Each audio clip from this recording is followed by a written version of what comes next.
in talking about people.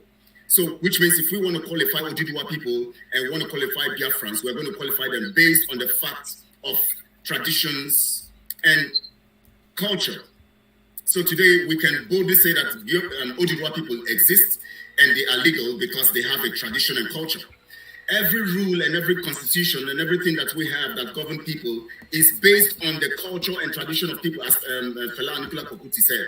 You know, now, so which means that a nation, according to definition, is a group of people with a common tie or common ties. Which means we're going to talk about religion, we're going to talk about language, talk about culture, and all of these. Disqualify the Oduduwa people as a nation, and disqualify the Biafra people as a nation.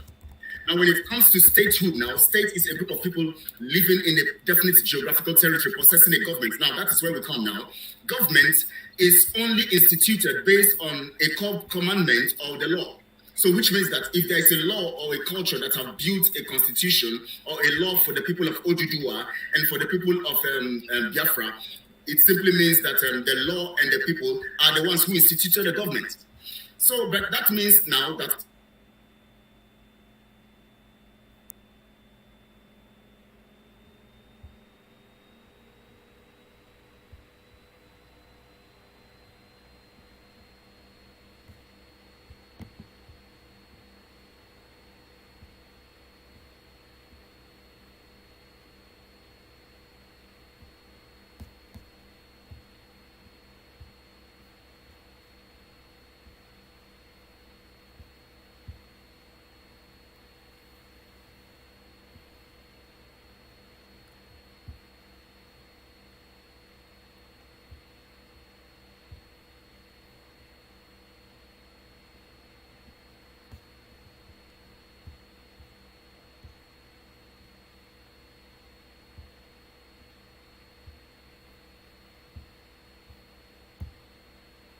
government and tradition.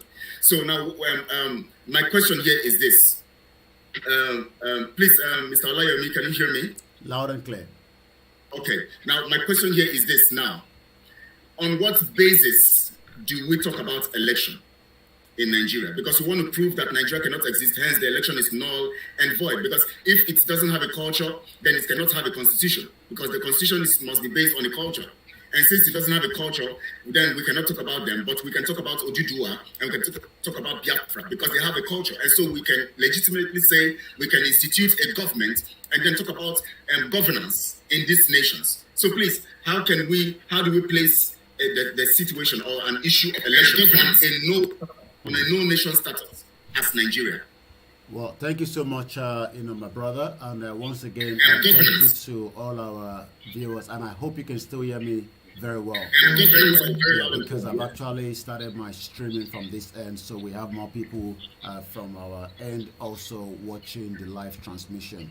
Okay, please, before you go on, please let me not cut you. Please, Oduduwa people, Biafrans, please share this right now on your own social media platforms so that we can reach more people. Please share and like the channels. Just share and like, please. It's very, very important for you to share so that other people can come in. We can see more people are coming. So please, sir, go on. I'm sorry to cut you there.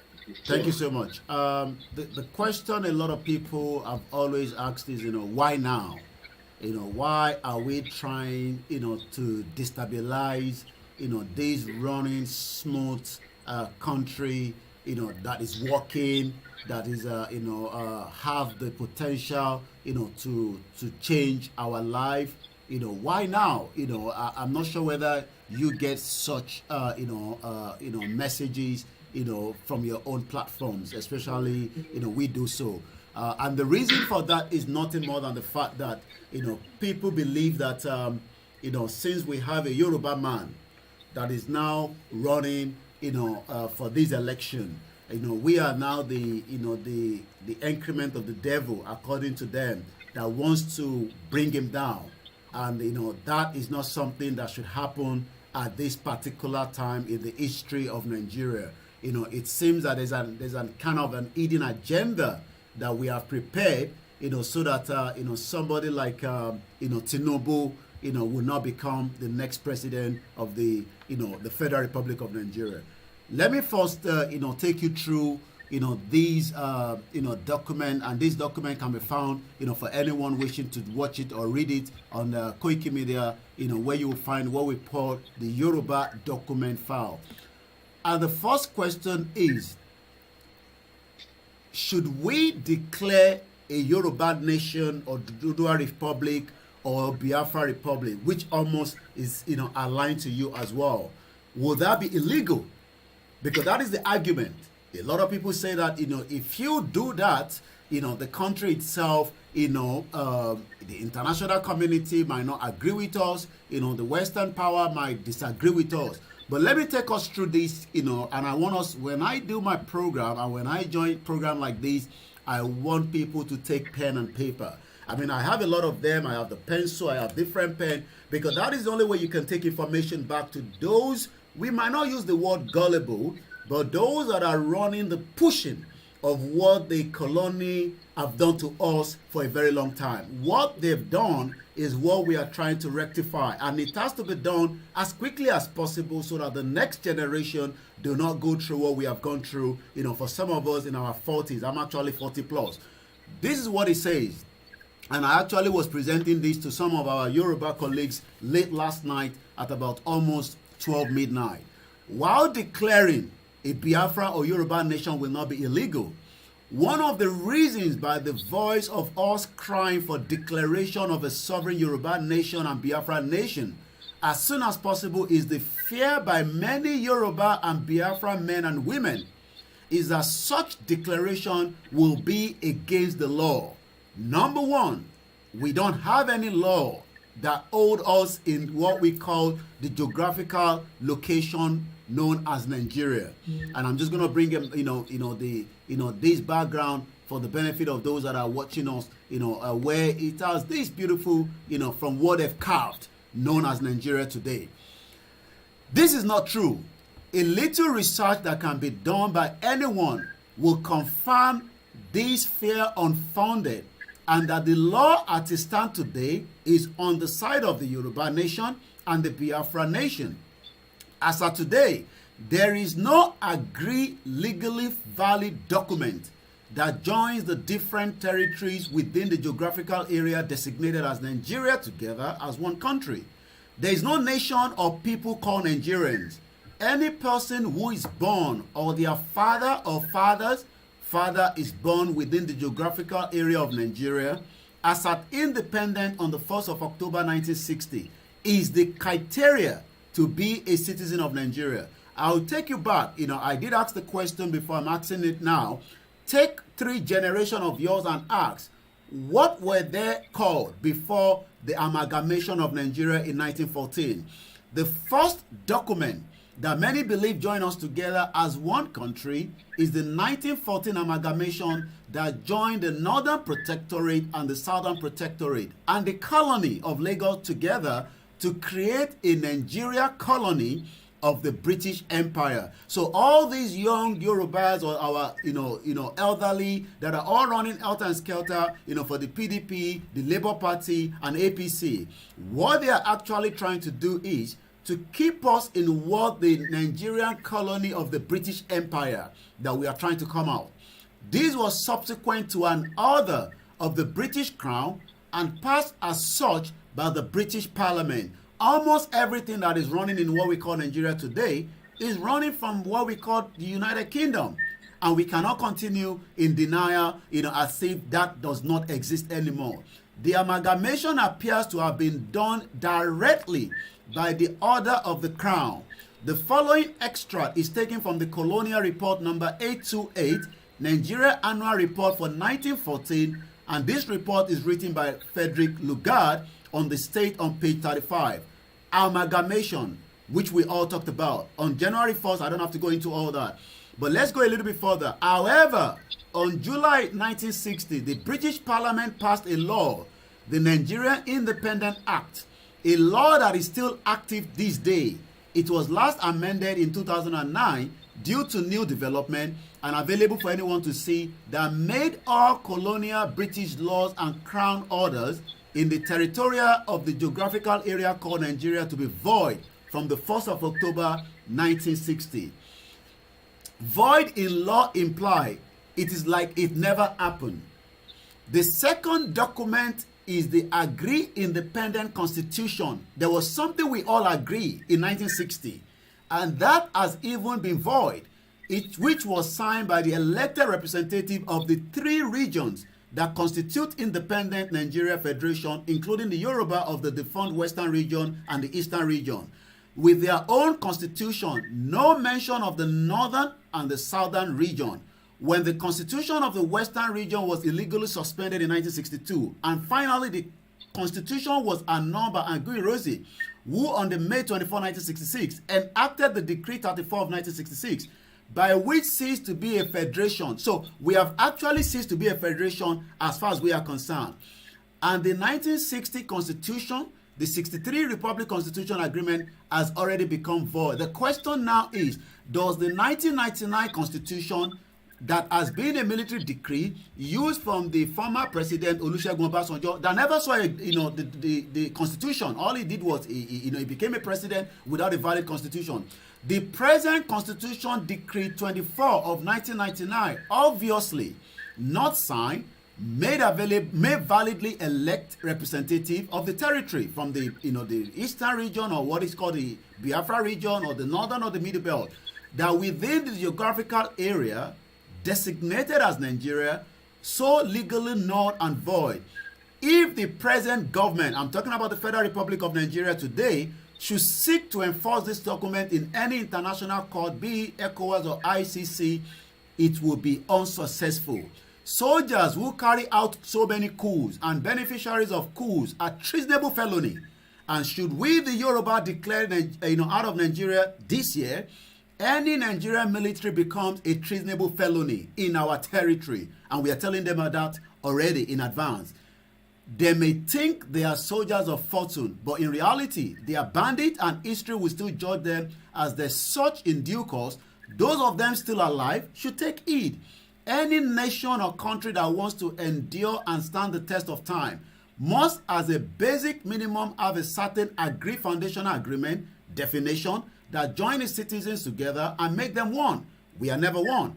An agreed constitution validated by majority of its citizens in a referendum, a shared recognition of history and ancestry of its citizens, just like you said at the beginning of this presentation, a shared belief in the laws, moral, edicts, and conduct that govern the society, a shared aspiration for the future that majority of the citizens believe in and want to work towards. Nigeria does not have any of these foundational agreements. Nigerian citizens are only joined by the misfortune of themselves, their fathers or their fathers' fathers being born. Like I said, my great-grandfather was not happy when they were joining them together as a Nigerian. He was forced by the bullet of the British colony.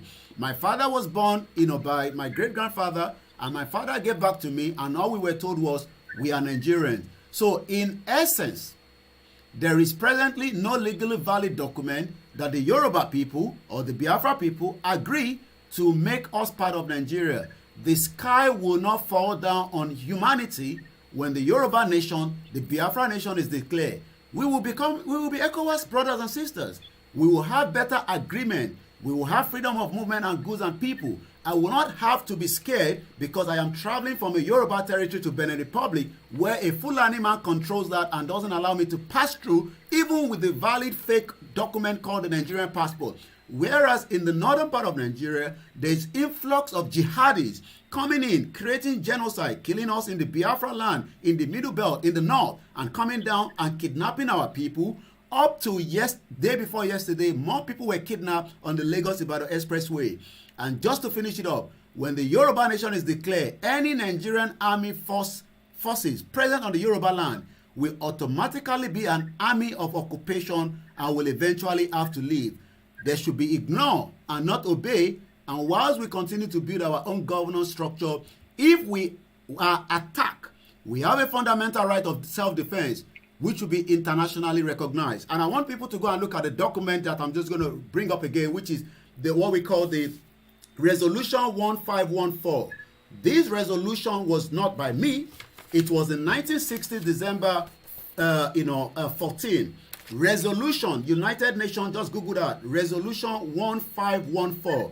It says clearly in there, all people have the right to self-determination.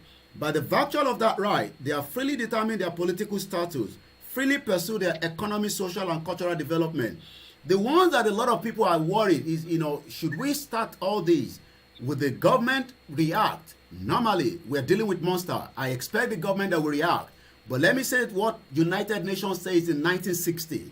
And this is exactly on number 4. All these documents, you can check it out on KOIKIMEDIA.com on the Yoruba document file. It says, all armed action, repressive measures of all kinds directed against the Biafra and the Oduduwa people shall cease in order to enable them to exercise their peaceful and freely their right to complete independence, and the integrity of their territory shall be respected. We know the monster will not respect that, but we are prepared to defend our territory. I'll come back again to you. Thank you so much for that in-depth analysis. In fact, please, let me not just break it there. Please, Prince, take it up from there. I want to thank our brother once again, Olayemi, for being here and for that eloquent display of truth, because we are dealing with truth. I want to further stress that 1914 amalgamation was not only fraudulent, it was racist, it was evil. It was the height of criminality and the height of demonic influence on human beings. And we cannot mince words with these things.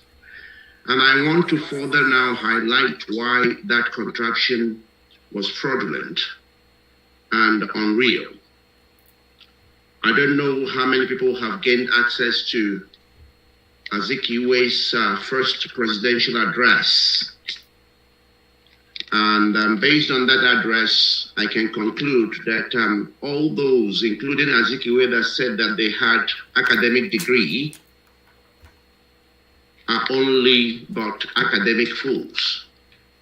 Because you couldn't tell me that you have just declared yourself independent, yet you are swearing allegiance to the Queen of England. Because that was part of his delivery as part of his presidential address. Go and check it out. Google it, find it out. You find that he was still holding on to Britain, and Britain had imposed these people on us and wanted to govern by proxy. And that is what we are still on till today. And people still tell us, our country is only this is the only country we have, our nation. And I'm thinking, this is why these people believe we are animals. Because they believe that whatever they design for you, you carry on. Let me remind everybody about the autonomy given to each man. It is your autonomy that made you in such a way that nobody can name your child without your permission. Name in itself. Nobody can name your child without your permission. Nobody should name what you call your country. So nobody should name it unless they have what we call biological lineage, okay? Ancestral and cultural heritage. Because this is divine things of God. Can anybody from Oduduwa nation go and begin to name a place in Britain? It is always a sign of evil when outsiders come and name and define you. Nobody has such right. It's evil. And for you to accept it, you become evil yourself. So I want people to begin to understand the level of fraudulence in this contraption. Now I want to take you stage by stage so you know that even from 1914 to 2014, you were living in a fake contraption. It wasn't real. All of you were faked. All of you were sold to lies, and you bought into lies. So it wasn't only the presidential address. It wasn't only the presidential address that told you. It wasn't only the presidential address that told you that you are still subject to the Queen of England. I now want to come closer so you can see. And I want to use what happened in 2019 as a clear evidence that you never had a country, you are not a country, and you will never be a country. What happened in 2019 spelled it out. For the first time in the history of the world, you had all the European, all those that own Nigeria descend to Nigeria. You had Emmanuel Macron of France come to Nigeria. You had Angela Merkel of Germany come to Nigeria. You had those who have changed you for life. You had Prince Charles come to Nigeria. 2019, before that, your Mickey Mouse elections. You also had Theresa May, who was then the Prime Minister of Britain. She came there. You had Mark Zuckerberg, Facebook come. You also had Bill Gates, who wants you wiped out of the surface of the earth by pretending he's looking after your children and your family. They all came, all of them. And everybody was clapping. And I was somewhere looking at this and I was thinking, how insane. Because let me tell you something, even animals recognize danger more than you lot. Animals recognize danger. Animals know when the threats have come. In fact, a hen with its chick does not need to see the hawk physically. A hen only sees the shadow of the hawk, and it will tell its chick that danger is here. How long have Europeans showed you that they view you as under animal? They prefer animals to be alive than you. How long have they told you that as far as they are concerned, you mean nothing? What is important to them is what is under your soil. And perhaps the only person that will mean something to them is somebody they can pluck out of you and send abroad to use for a particular thing they couldn't find the level. How long have they shown you what they think of you? Yet, when they are coming in drove, even when they come singularly, you couldn't see the danger. You couldn't say, what are they up to now? Because an animal would have recognized that something is going on here. You saw Macron, you saw Angela Merkel, you saw Prince Charles, you saw Theresa May, you saw Bill Gates, you saw Mark Zuckerberg, and you were all dancing like sheep being fed only to be killed by Christmas. Like animal. That's why they view you the way they view you, because God have mercy.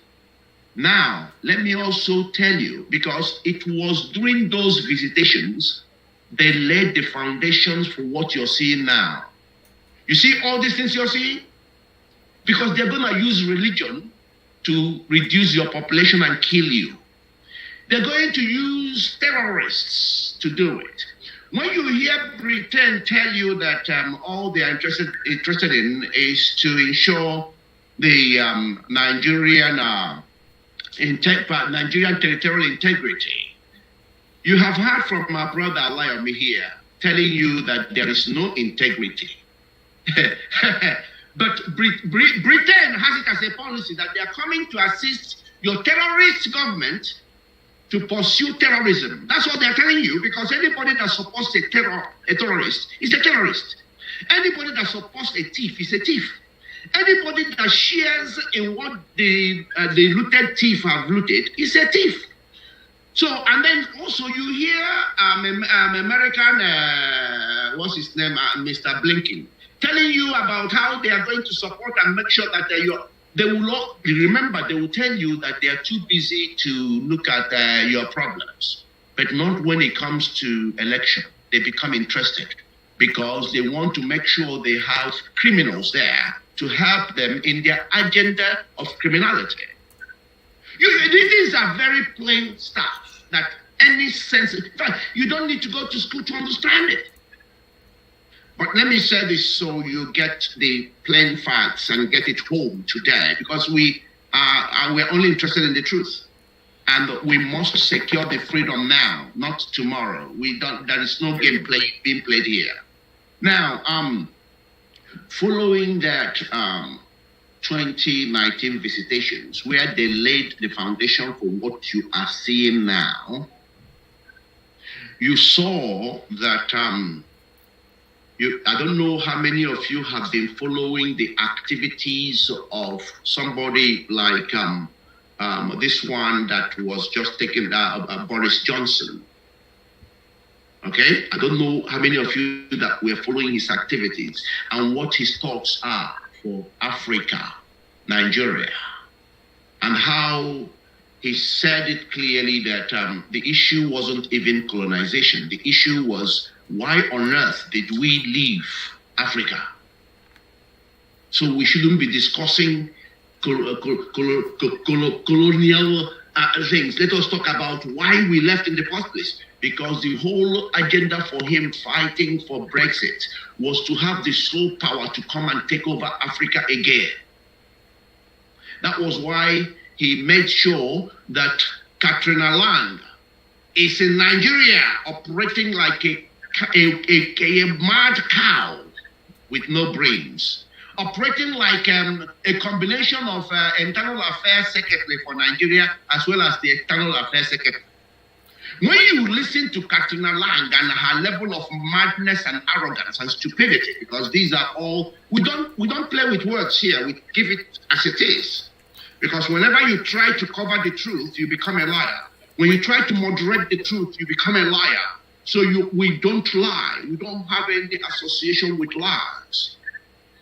Katrina Lang even had the cheek to come on television to tell Nigerians what the looted money they are recovering from outside will be used for. She was giving details of what this money will be used for. Which High Commissioner has such madness to do anywhere in the world? Have you ever gone anywhere in the world and seen a High Commissioner giving you lectures about how they are going to utilize the money? That is, who does that? She did not only say that, she came on air to tell you about their policies, how that policy of coming to Nigeria to take those that are intelligent, to pluck them, and then take them to Britain, and where their talents will be better used. Now, let me tell you the things you need to understand about all these mad policies. I've said it on this platform before. I've said it on Koiki's platform. You see, every human being represents a seed, and it's important you understand it. And every seed has particular soil where its potentials can be fully realized. And it is only when those potentials have been realized that you can actually move those seeds to anywhere to serve people. If you pluck a seed from its natural environment where it is supposed to be grown in that particular soil, and you take that seed to another soil, you restrict the potency of that seed. So let me show you what is happening to all of these your professors that are working abroad, that are plucked from Nigeria, because Nigeria is their plucking ground, because they ensured that they ruined the soil in Nigeria so that no child as a seed can actually maximize their potential there. So they poisoned that soil. So what they do is to pluck you out from there, move you abroad. Let me show you what is happening, because we like to break these things down so you can understand.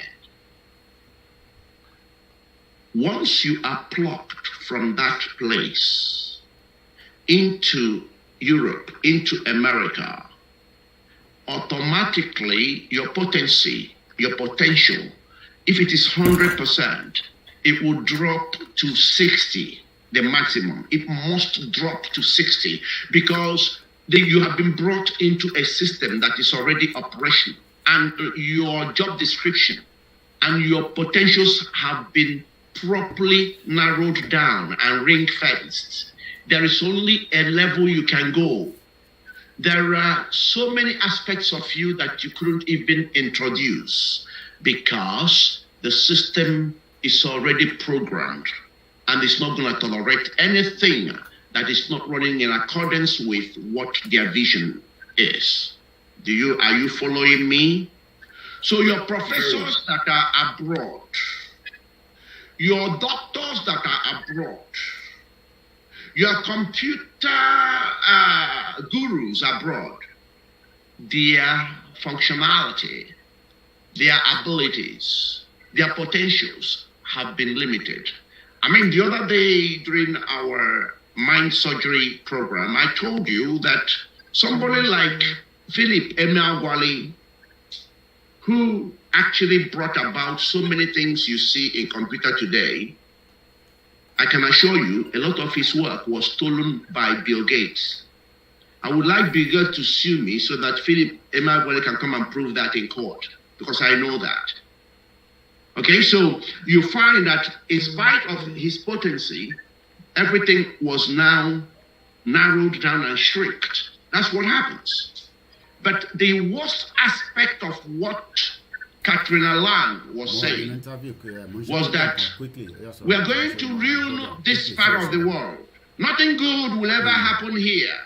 People here will continue to die and suffer because we will never allow the soil to become fertile again. Rather, whatever we see as a good seed here, we will pluck it very quickly and move it abroad. Now, you have to ask Katrina Long, who made you God? Who gave you this power? How on earth? You, this little child, idiot actually, because you are acting beyond idiocy. You that is just a byproduct of two strangers' sexual intercourse yesterday. No, has this woman ever taken a picture of when she's a baby and asked herself, oh, was I really a baby? Was anything different between me and the next child, the next baby being born anywhere in Africa? Who gave this woman this level of psychosis that she's parading? Don't forget, these are the people holding Mazin Nandekano today. You can't forget that. And as far as I'm concerned, I want them to release Mazin Nandekano because this is a season of freedom. And the owner of this world we are all renting is here. No tenant that is abusing fellow tenants will go free. No tenant that is stealing, that is demanding rent from fellow tenants, they're going to account to the landlord. This is the season. The fact that your ancestors did it and succeeded doesn't mean that you will, because this is the season. The landlord is here. We are not speaking in vain. I'm not here with Koiki in vain. I'm not here with Kelechi in vain. The truth has been unleashed. That means the light that comes from the truth is going to dismantle all darkness. In fact, you have nowhere to hide. You better release Mazin Nandekano and begin to ask for forgiveness. That's what will spare you. Otherwise, when you be in the way of this moving train, I can only pity you because you're just standing as another deluded pharaoh. You are going to be consumed. And what will consume you, I can't even tell you. I'm not threatening you, but I'm giving you the facts.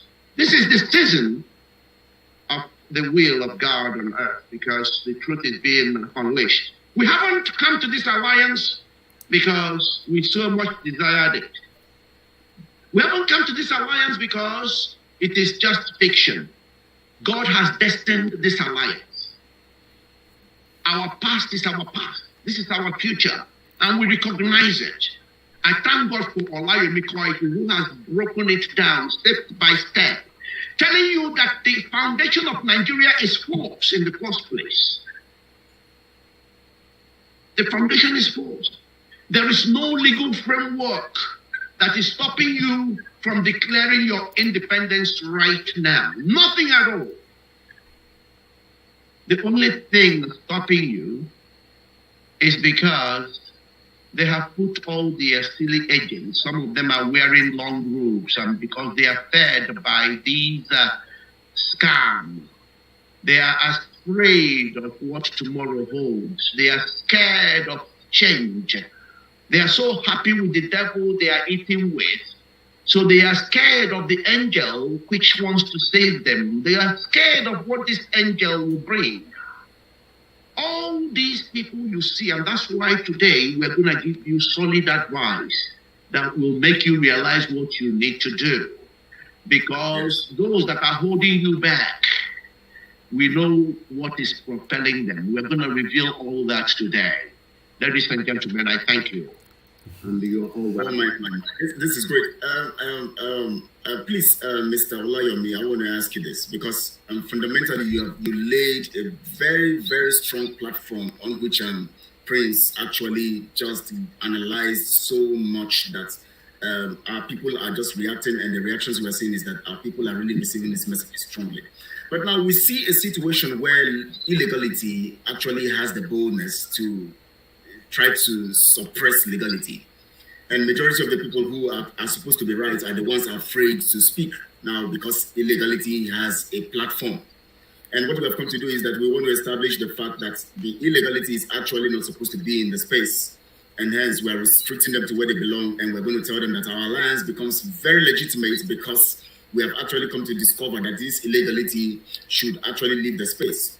Now, from the analysis you gave and from the details you read out to us, Mr. Olayomi, you actually pointed out the basis of which Nigeria is nullified. And Nigeria cannot stand the test of time or the test of law or whatever, anywhere in the world. Now, we have a situation here now where we have so many people from every nation in the contraption Nigeria who represents, they call themselves technocrats, they call themselves professionals, they call themselves so many kind of names. And they are the ones holding the people's sway on this illegality. And now, of course, we have come to understand also basically that when you look at a people, no government can be instituted unless it is legally founded. And in the case of Nigeria, there's no legal basis for any government, which means that every government we have, or the governments we have, or the wherever, whether in the states or in the federal point, they are all illegal. Now, based on that fact now, we are now legitimizing and we're now saying that our alliance is superior to the Nigeria contraption. Now, what do you have to say now, one, to the so-called professionals who have actually, whether ignorantly or intentionally or deliberately, based on their greed and all of that, refused to accept legality and holding on to legality? And what do you have to say to the ignorant followers who are actually hoodwinked by these people so that they keep becoming sheepish into foolishness? Please, I want you to address these two kinds of people in 5 minutes. Then Chris will address this kind of people also in 5 minutes. Then we will go to the next session of this so that we can begin to put everything in perspective for Nigerians, those people who call themselves Nigerians. Thank you so much again for giving me the privilege to speak. And like I said, for those that are concerned, our concern should not be our alliance. There are a lot of Yorubas that are skeptical about this alliance. We've seen it in their reaction. We've seen it in their, after the 5th of November. And I can understand. But let me give you two documents. And again, this document can be found on my website. And this is a reply that we should be more concerned about when it comes to what actually is the view of what we call the British, government on our quest. What we are doing is we are not starting a new nation. We are reclaiming back what belongs to us. That territory doesn't belong to anybody. The territory that we are talking about behind me was actually taken away from us by force. So being diplomatic is just that we want to be. And the reason why we've seen, these professionals, and they are not professionals, what they've done is they've used the backing of some of these wordings that is going to come out from what 2 letters that came from the British Foreign and Commonwealth Office in London. Like I said, if you want a copy of these, you can go on my website, you will find a copy. The first one we received on the 31st. The first one we received on the 15th of August 2022. And I'm going to read it. It's not quite long, and I'll make sure I stick to my 5 minutes. Thank you for your letter. Take much time to explain. Thank you for your letter. Thank you for your letter of the 6th of July to the Prime Minister about the recognition of the Yoruba nation. I am responding as a member of the Nigerian unit in Foreign and Commonwealth Development. So already they have what they call the Nigerian unit in the Foreign and Commonwealth Development. So these are the professionals that have sat down behind the desk, giving the instruction back to those professionals back home and the ones especially in UK where I have lived in the last 2 decades, giving us the impression that whatever they say, we must listen to it.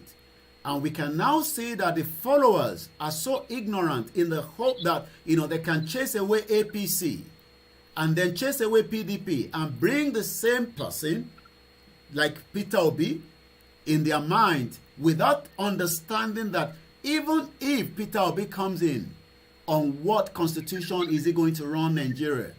And how is he going to make me a Yoruba man to remain a Yoruba man, not a Nigerian? I don't know how Peter Obi wants to solve that, because already Tinubu cannot solve that.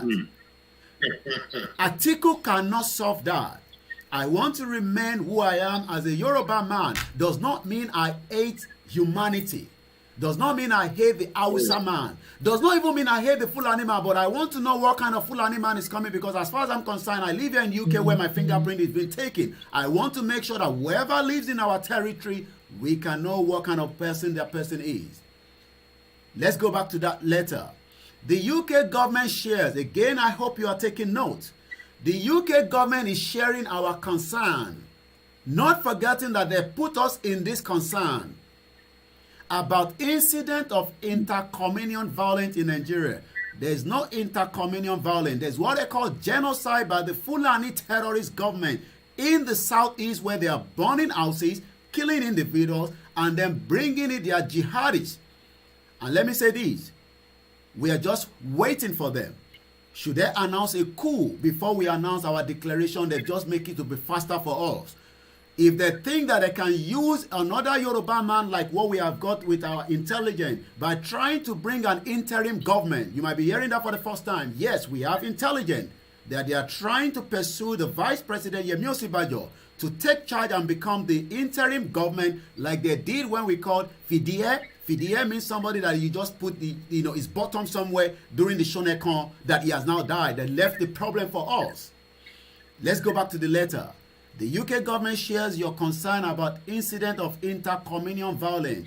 Their assessment is that the key drivers for these are competition over land and natural resources. Why did you join us first in the first place? That is why some of our ignorant followers do not know that we were talking about our natural resources, where the NNPC is saying that they have about 270 something link of crude oil coming out, as if it is my people in Idumota that sell pepper that went to connect the crude oil pipeline in the remote area, or people that are Biafra selling worobo in Oju Elegba. So let's go back again. So we are talking about the land and the natural resources, historically grievances. So that means they agree that it's an historical grievances. Criminality. We are not people fighting because we hate religion.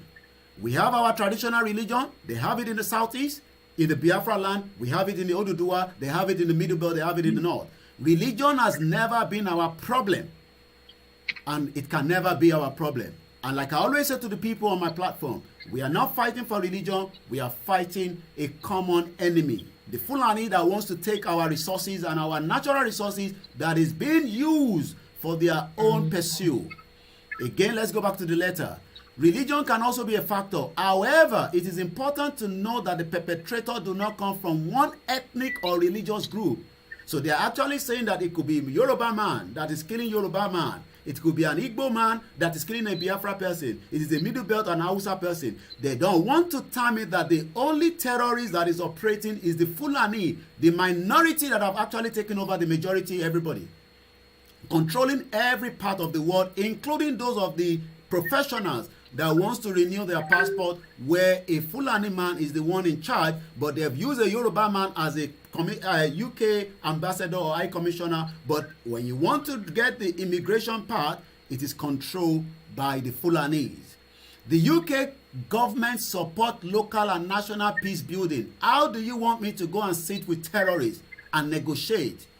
Again, finally, you call for the UK government to recognize an independent Yoruba nation. The UK respect the territorial integrity of Nigeria. Again, there is nothing called territorial integrity of Nigeria. They are now encouraging myself and you to go and sit down 371 different ethnic groups to go and dialogue. The UK support and respect the Nigerian government commitment to work for a secure and prosperous Nigeria for all its citizens. That is the first letter we received. We received another one just after that. And this second one came again just at least around August 31st.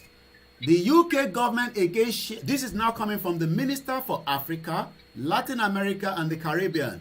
I am bringing this out because this is what they've done where the professionals are now selling it to Nigerians.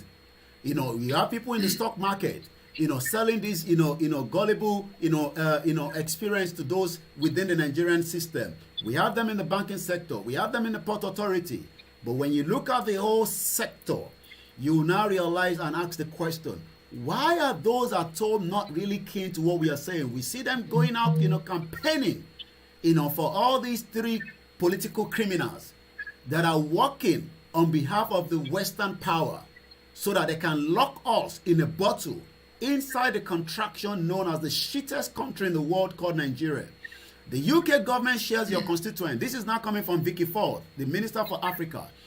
Again, they are sharing our problem, our concern of security, where they have actually removed their own citizen out of Nigeria. And as of 2, 3, 4 days ago, they are still giving warnings, not for people to go to the Biafra area, the Middle Belt. But if we have our own territory, we can defend that territory. We can protect it just as you will not get into UK. Even if you are coming from the water side, there's always security ready to to capture you. But what we have right now in the country is where, again, finally, your constituent calls for the UK government to recognize an independent Yoruba nation.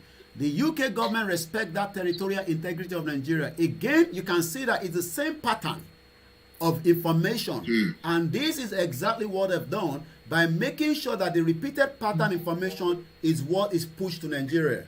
And as we say today, Nigerians are told that have not got $1. Okay, this is $1, and I hope you can see it. So this dollar is actually, what you need 2 of these to be able to eat, according to the United Nations. But in what we call Nigeria today, they don't want our message to get to the bottom, because if we are given a 1-hour debate on all the network in Nigeria within the political system today, I'm sure a lot of Nigerians will understand that this dollar is about, you need 2 of these to be able to feed every day, but you don't even have half of these. Whereas an House of Assembly in Kogi State was found with $625 million US. And this is exactly why those followers would rather die for 500 naira. They will kill you for 1,000 naira in Nigeria. We've never seen in the Yoruba land where people were now ready to do things that we've never had before just to make living. You talked about the illegality. Illegality have always been part of Nigeria. When you look at the stolen wealth of Abacha that was taken out of the contraction known as Nigeria, we are talking about the tune of almost $4 billion US. This money was not kept in Nigeria. This money was actually kept outside Nigeria. But one thing is, those that have tried, when you go into, the social media world today, you see somebody like Festus Keyamo, defending a criminal. You see Dino Malaye defending a criminal. And you see all these different politicians that a lot of Nigerians still think that they are the hope for them in 2023. We are saying to them, like I always say, I don't have issues with the, with the followers of the PDP or the APC. What we are saying to them is, there's still time, to reflect, because whatever you are thinking that, people at home, the professionals, not every one of them, because some of them, are probably being boxed, while some are speaking. And I remember, visiting one of our elders, back home, when I was at home for 6 months with Chief Sunday IGBOHO. And each time we go there, I asked him, why not just give me that 2 minutes to tell me exactly what you are saying now so I can tell the world? He's unable to do so. He's in his 90s. I don't know what he's scared of. And that shows that we cannot wait for those individuals that we call our elders, because they are not ready to allow us to go. People talk about restructuring Nigeria. And I say you cannot restructure Nigeria. It is too late to even try to restructure Nigeria. And if you think I'm lying, let us hear what Shetima had to say in this. Constricting the journey from London to New York to 31 minutes. But unfortunately, the topical issue in Nigeria is restructuring. Restructuring my foot. To hell with restructuring. Okay, you heard him very well there. He says to hell with restructuring. So if any Yoruba man or Biafra man thinks that, where any one of them gets in there, they will restructure Nigeria, you are going to be living in a denial. I'm going to come back again to you now, for the time being. Thank you so much for that. Please, our Prince, let's hear from you, please. Hello? Yeah. First of all, you cannot be advocating for humanity without noticing what is fundamentally wrong with the entire system.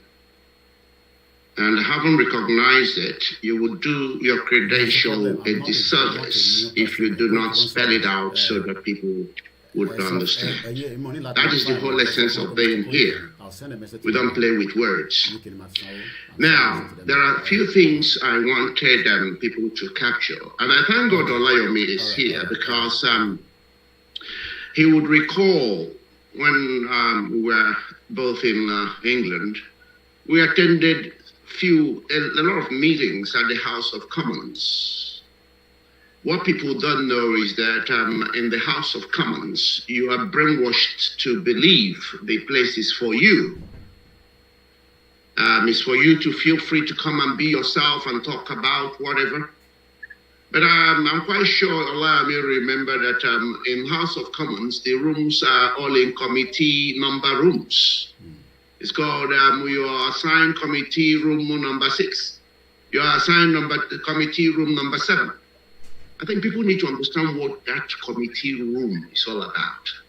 When they say committee room, it simply means that in House of Commons, there are specific committees that look into every discussion you have in that particular committee room. That is where they fish out what you're thinking, what your agendas are. They mark the things they are. Sometimes they try to pretend they can see the future. Nobody sees the future. It's just that you can understand where people are going through their antecedents. Now, I need the so-called Nigerians to ask themselves this simple question, and I'm happy we've heard from our brother Olayomi when he is referring to some of the setup of the British system. Okay? They have what they call Nigerian unity, whatever, in the government. They also have what they call Minister for Africa, blah, blah, blah. can I ask those Nigerians whether they have anything called Minister for Europe or Minister for Britain? Do they have that? I'm sure they will say no. I also want to know whether they have something to do with British unity, British unity, whatever. The answer is no. Now, because until you understand how you are tied up, every knot has a way it is tied. If you don't understand how it is tied, you can never loosen it and you can never be free. You are tied up in a specific way that we want to make sure you understand so that you can untie the chain and be free. I want you to know that the problem these people have today is that we understand their psychology. We know where they are going. We know everything they are thinking, but they know nothing about us. I am telling you, and I'm not joking. A lot of those people you call British government and their agents and all those supporting them, they know nothing about us. In your office, because I'm actually being interrupted. I'm in a live broadcast, and so that please, thank you. I can assure you, they know nothing about us, but we know everything about them, and that is where we are going to defeat them from. Because we are here to save them. We've worked out that they are psychotic. We've worked out that they are sick. For you to get to a level where you begin to value animals more than fellow mortal beings, for you to get to a level where you begin to value the things God gifted us all here for sharing, and we are only sharing them for a temporary time because we vacate. For you to put all these things above human life, even for you to contradict yourself and you say you're British government, when I know that the British law will never support a man who is abusing his wife or support a woman who is violent. When British government law would want to separate you and divorce you, yet British system want to force people who are not meant to be together, people who are killing themselves, people who are exploiting themselves, and they are saying, no, you must live together. Your territorial integrity must be kept. You can't just stay there because they are pursuing evil. If that is not psychosis, then I'm telling you, I keep repeating. As far as I'm concerned, psychiatry is a fraud, and it will remain a fraud until we cure the psychotic illness governing this madness. Now, let me bring some things home to you so that we will know how to go about these people. Please, I would love everybody to pay good attention. If you want to minute it, because that is only where to go, how to understand. Your understanding must resonate with what I'm going to say now. Otherwise, you're not ready for your freedom. You see, psychologically, there are people we believe in and we trust. It's just part of natural reaction, especially when you've been conditioned. There are people you naturally believe in and you trust. In fact, you assume that they are working for you, even though they are working against you. That is just life. Now, I want to remind you of who these people are. So from today, you would learn to disabuse your mind and then know who would save you. Now, you know, sometimes in Britain, you will hear that, oh, Nigerian British has become an MP in Newcastle. Oh, Nigerian born MP has become the Minister for Works. Oh, Nigerian born is now the mayor of... And in your mind, you believe these people are going to represent your interests. In your mind, you believe, let me tell you, these people are worse than the British establishment that is holding you in slavery. Okay?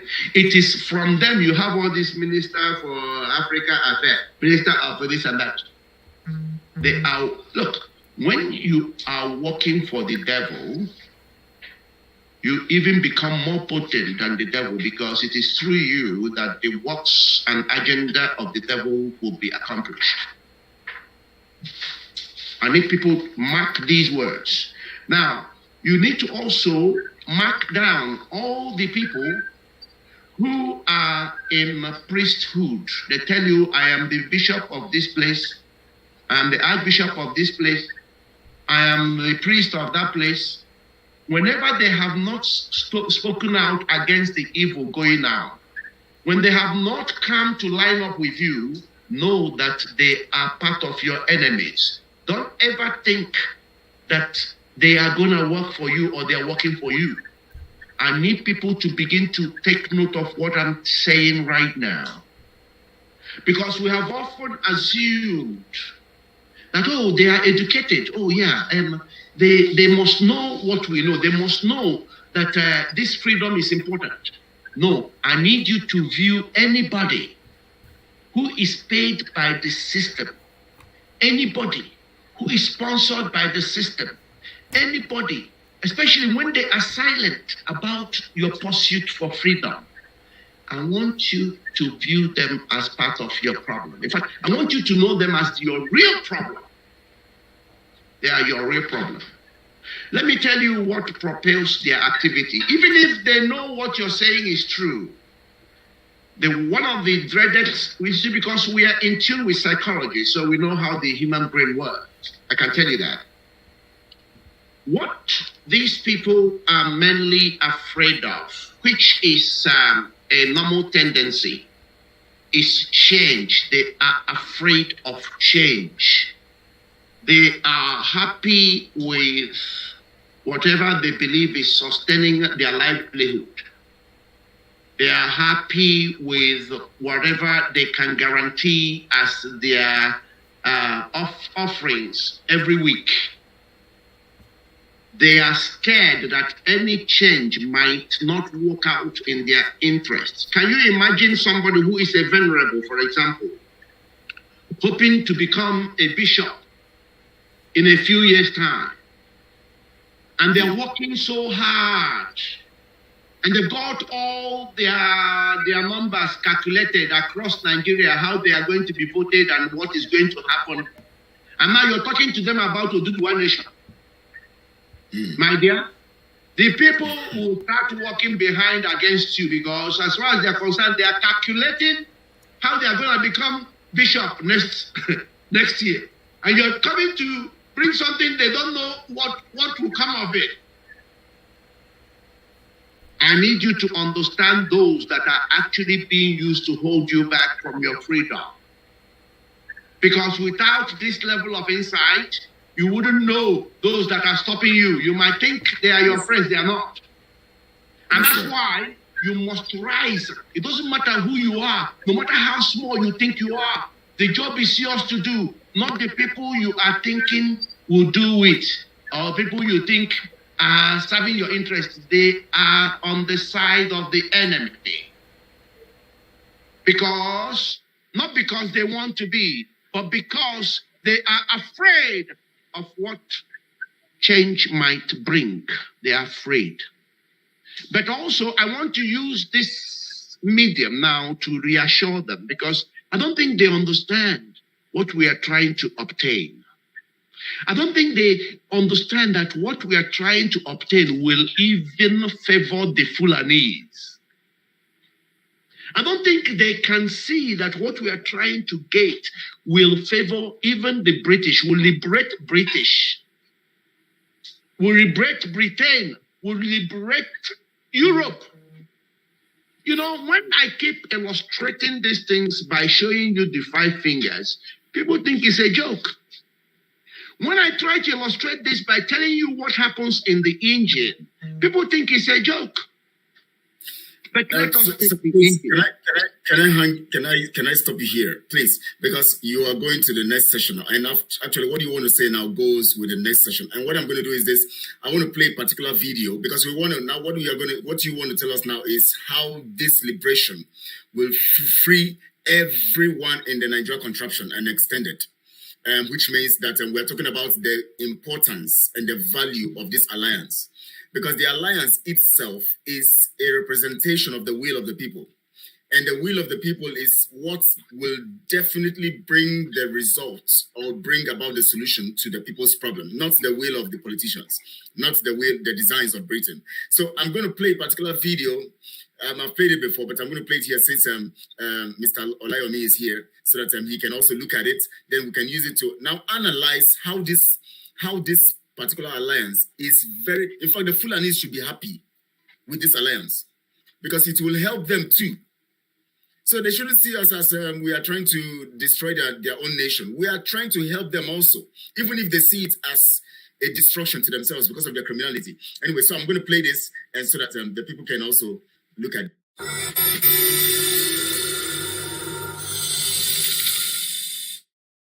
So I crossed into the European border through the Hungarian side, the Hungarian border with Ukraine. So I had to get a ticket from Hungary straight to Berlin. And then I had a valid ticket.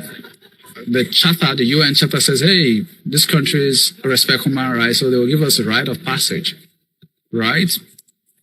I get to Frankfurt, still on a train. And then the Bundespolice came in, they stopped our train. They were like, I don't know, 15, 20 of them with dogs. They stormed our train. They walked into my coach. Said, do you have a ticket? I produced my ticket because I paid for my ticket. 100 and something, I still have the ticket in my bag, 100 and something euros. I said, okay, do you have a right to enter Germany? I said, yes, the law says refugees from Ukraine are allowed to enter. That's what the law says. I bring out my ID, my passport, and my permanent resident in Ukraine. I show them. He nods his head. He goes, he talks to his superior, and then he comes back. And he says, I have to get off the train. I'm like, for what? He says, because I wasn't born in Ukraine. I was livid. I'm like, what does that mean? I wasn't born in Ukraine. I've lived in Ukraine so long. Why would you say because I wasn't born off the train, I should get off of the train? I have a valid ticket. Why should I get off the train? I didn't stow away on the train. Why should I get off? They said, oh, we need to register you and then we can let you go. There was a German lady I met on the train. She was nice. We were having a conversation all through in English. She told me, oh, I better have to comply.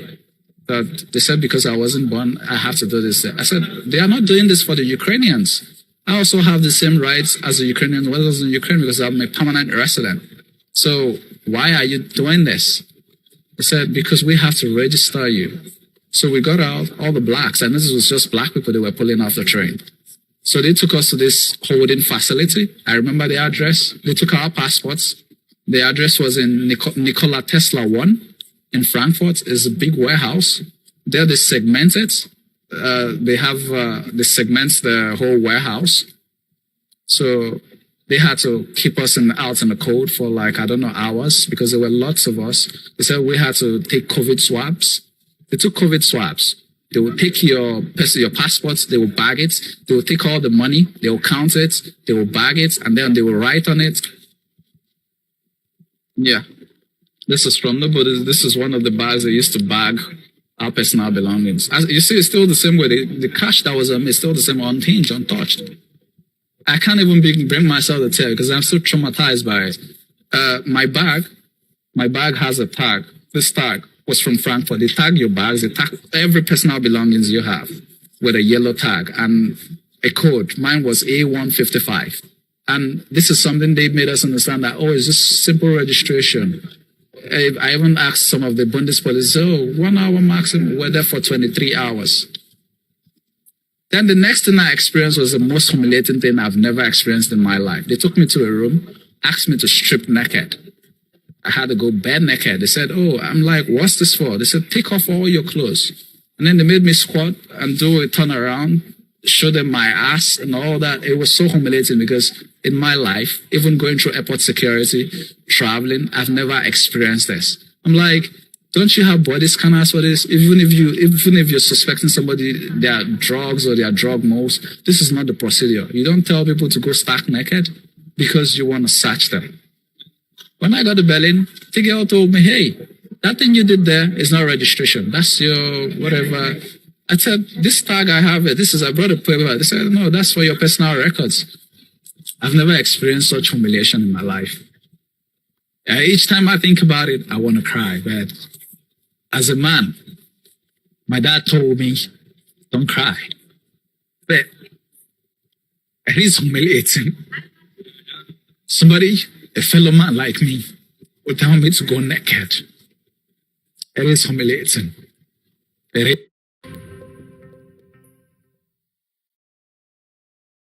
Please. Before Prince Azim takes it up from there, please, I want you, as you're watching from every channel you're watching, please like this video, send it on all your social media platforms. Let people begin to join in right now. And also, if you have not subscribed to the channels you're watching from, please subscribe to the channels so that these messages can go far and wide. Please keep sharing. We want these messages because our people must come to terms with what is on ground. The alliance is meant to free you and other people that are part of this anywhere in the world. So please, and also if you have a question, you want to call in, the number is on the screen, +212 707 898 194. +212 707 898 194. One more time, +292 707 898 194. You can start calling as soon as Prince Azim finishes, and then Mr. Olayomi also finishes his analysis on this video that I've just played and what they think and what they're going to tell us about the alliance. Because we need to understand what the alliance represents and why the alliance have come to be and what the alliance will do for you and I right now and to posterity. Thank you so much. And please welcome back. Prince, please take it up from here. I would love Katrina Lang. I would love the current British Prime Minister. I would love Bill Clinton. I would love Prince Williams. I would love King Charles. I would love Bill Gates. I would love all the people who on earth believe that mortal beings are animals to watch that video. Then I would extend it to, I would love all Africans.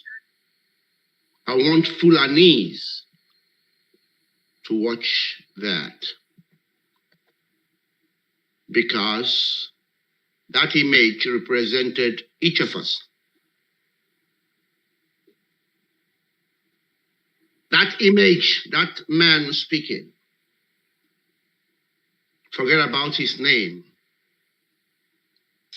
forget about how he described himself. That was you, that was me.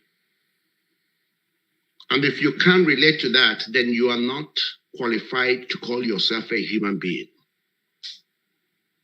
Anybody, whether you are influenced by drugs, which they have intoxicated you with, so you can go and rampage like an idiot, whether you are intoxicated by alcohol, or whether you are influenced by your mental state, whatever causes you not to relate to what this gentleman went through, trust me, that thing has taken you out of the human realm. I'm sorry, you're not part of humanity. I must be very honest with you. You might look it, you might pretend to be it, but you're not. You're being propelled as a being without any human component existing in you. You are worse than wild animals put together. If you cannot relate to this, I don't care whether you are white, green, yellow, whatever, you can't see this thing and put yourself in that shoe.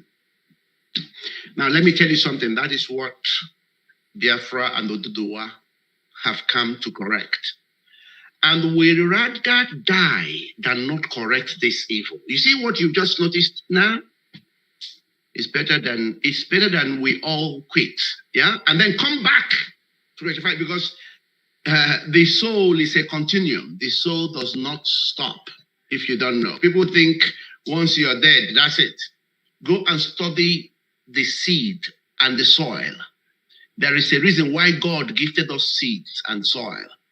It is metaphoric. It's not just there to produce the food you eat or reproduce them. It's got spiritual connotation.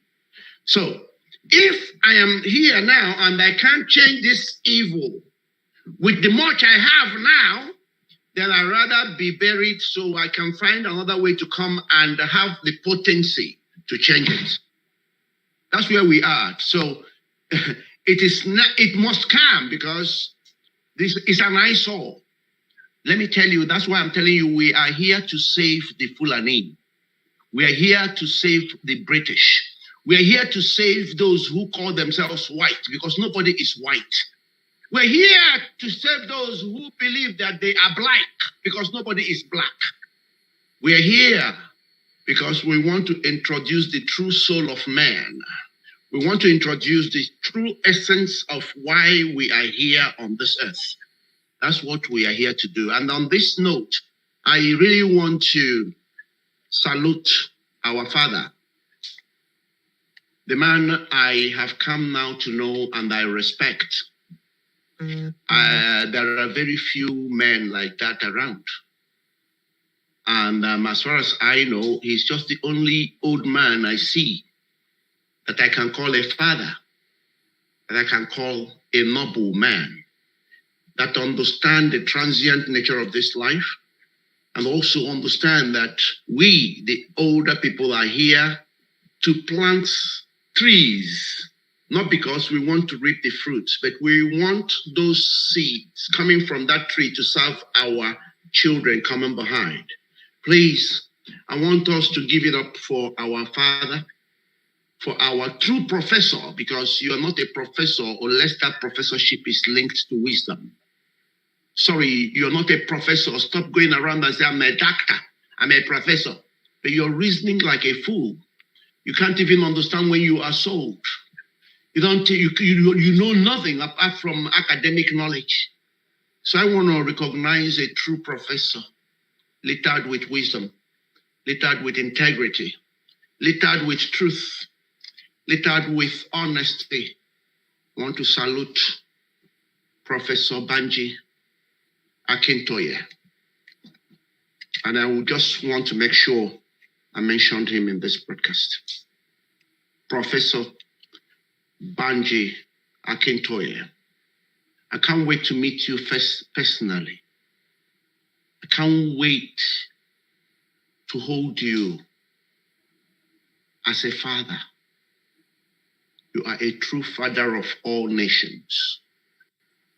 And I respect you today, tomorrow, forever, because of your consistency in truth. Because of when you, in fact, just, it was from FOLAYEMI, my dear good brother, I was hearing the sacrifices of this man. And I'm asking those that say they are Igbo leaders and old Igbo people, I don't curse, but I ask God to meet you in his own way. It won't be for me. Who am I? When I heard about the sacrifices of this, our father, Professor Akintoye, who left Nigeria and went to Benin Republic and say he can't separate himself from the suffering of his son, Sunday IGBOHO, that is going to remain where his son is until his son is free. Oh God, that is what you call a father of vision, a father of commitment, a father of integrity. That's the type of father I would love to have. And that's the type of father I want to be and I want to remain. And that is why today we stand firmly behind Mazi Nnamdi Kanu, the true prophet of our time, the man who saw it and called it. And it took many a long time to catch up with it. We stand behind him in his suffering. We stand behind him. And we are now feeling pity for those that are holding him because they're going to be consumed And I can see that. That's why I'm asking them to hands off now and begin to ask for forgiveness. Otherwise, you're going to be consumed. I don't think you know what consumption means. Nnamdi Kanu is coming to help so that you can never be, your children can never suffer the humiliation. This is our gentleman who just spoke and went through such an awful. Nnamdi Kanu wants to help make sure that none of your children will go through that again in life. But you are blinding yourself without knowing it. You're blinding yourself because suddenly you are acting worse than animals. You're valuing crude oil that had no meaning 400 years ago more than the human beings that gave crude oil what it is. You're valuing money that God gave us everything about, the tree, the cotton, the linen, more than the human being who actually made money, who actually gave money name. What? Do you really understand that the resources you're fighting for is actually, they are limitless? You can't finish it. Queen of England grabbed and killed and encouraged killing and encouraged genocide in Biafra. Go and ask the Queen of England now how much of what she grabbed is she keeping now? Are we too blind to see? Are we too deluded to understand? But let me tell you, whether you see or whether you understand, humanity is here to stay. Next year, we are almost there. Biafra nation, we will speak about. Oduduwa nation, Yoruba nation, we will speak about. And these two nations will work in collaboration, and people will see and understand what being an alliance means, because it is an alliance of good, an alliance of light. Not these silly alliances you have, alliances of evil, alliances that are formed only to work out strategies on how to partition Africa and steal and dehumanize mortal beings and destroy the earth, the real lives. Not such silly alliances and silly secret societies that are ruining human ingenuity. For the first time in the history of our world, Yoruba nation and Biafra nation will form an alliance that would spring light, divine light onto the world, and will begin to unleash and release in each child their true potentials. Suddenly, we will be asking ourselves, what stupid nonsense have we been doing all along? Why did we allow people to sell us so cheap and we bought into madness? Suddenly, we are asking ourselves, is this how really human beings are meant to live? And we'll begin to give glory. Because if we can achieve this much based on lies, Yoruba and the Biafra nations are coming to build on truth, and we will reveal to you the potency of the truth and the beauty God concealed in humanity. Let me stop so far and give our brother a space to say and educate the minds. Thank you. So much so. We appreciate you, sir, for that submission. And we are so grateful. And you actually brought in the session that I actually wanted to speak more on. And you just spoke what is on my mind, which I'm going to still, before Mr. Olayomi will come in, I'm going to still state it here, that we really appreciate people who are true fathers. Professor Banji Akintoye is a true father, and he is both a father to the Biafran people and to the Oduduwa people. And his presentation and his presence on that day of the alliance and speaking to us directly not from anybody, not through anybody, but talking to us directly, was a sure stance of a father who looks away and who don't care about the danger, but faces the enemies on behalf of his children. And he stood there, he spoke on behalf of Biafra and Oduduwa. And today, all Biafrans will call him father. The same thing Mazi Nnamdi Kanu did. He said, I have come not because of not just Biafrans, but I've come for both the Oduduwa to free every nation in the contraption. That is why Mazi Nnamdi Kanu is also our father. So we have two father personalities, Professor Akintoye, Banji, who is an elder and a father, and Mazi Nnamdi Kanu, who is also an elder and a father to us. And of course, we have the two men who are pushing forth on their behalf, Mazi Simon Ekpa, who is the spokesperson of Biafra and who is strongly carrying out this mandate. And through him, the alliance was sealed on the 5th of November. We appreciate him so much. And on this platform, we are saying we can't thank him enough. And also, of course, for the first time after coming out of prison, Chief Sunday Adeyemo, I don't know whether I pronounce it well, but IGBOHO, yes, he came all out and he was able to lay down the facts. He said, by the time 2023 is ending, we are getting into our nations. He was strong on it. He was firm on it as much as everybody on the panel. I want to appreciate him too. And I look forward to having these our fathers and Professor Banji and Akintoye and Sunday IGBOHO to be live here on this platform one of these days to talk to us as fathers as they are, and also Mazi Simon Ekpa to speak to us as fathers as they are, because these men have proven that there are people who can stand for the truth, and standing for the truth does not matter if your life is at risk, does not matter what happens to you, does not matter as much as the truth is concerned.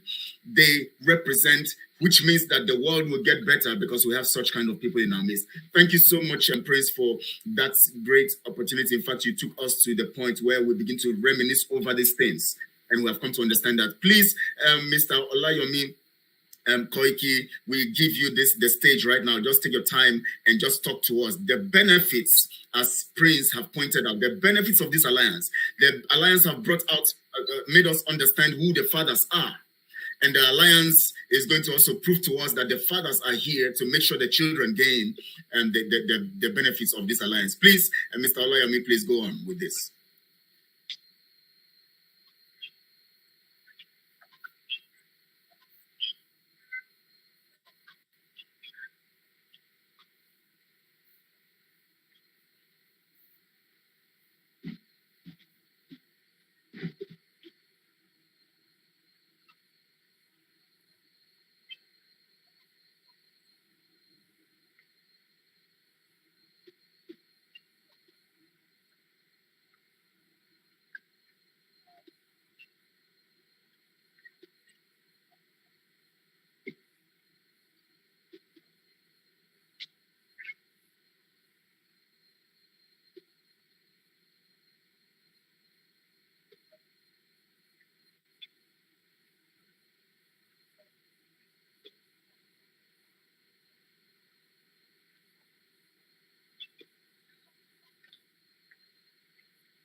Mm.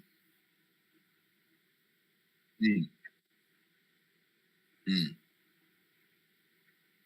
Mm.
Seven, 8, 5, 4, 1, 9, 6,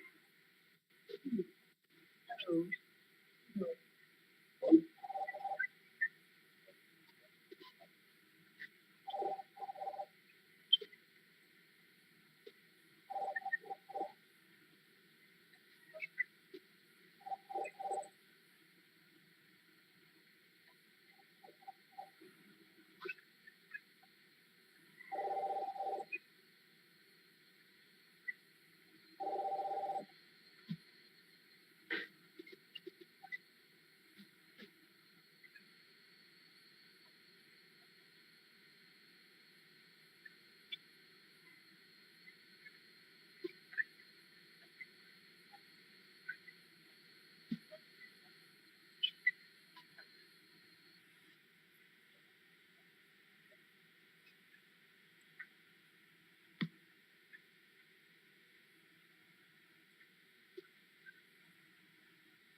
Four, 7, 6, 2, 3, 6, 7, 3, 2.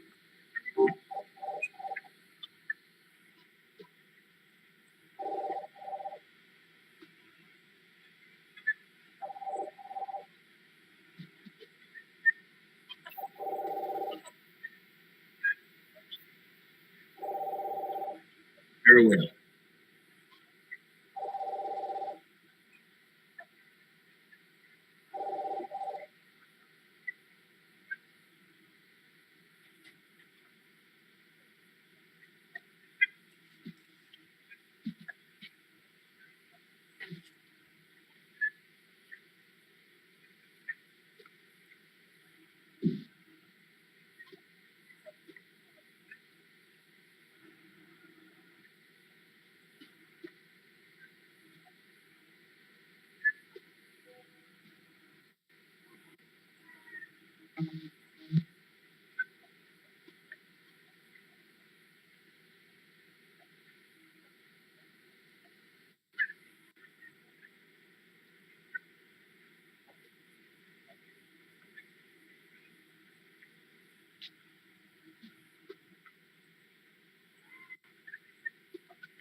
Four, nine, 1, 7, 6, 8, 2, 3, 6, 7, 1, 3, 2.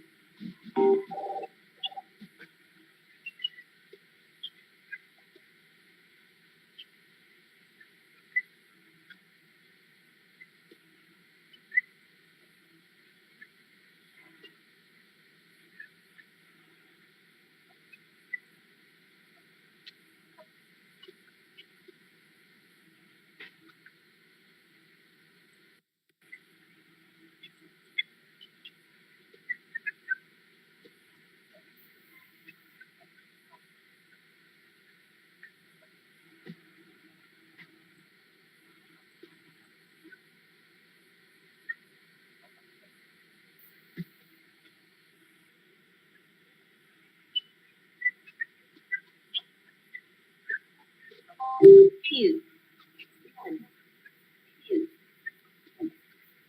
3, 5, 8, 1, 8, 7.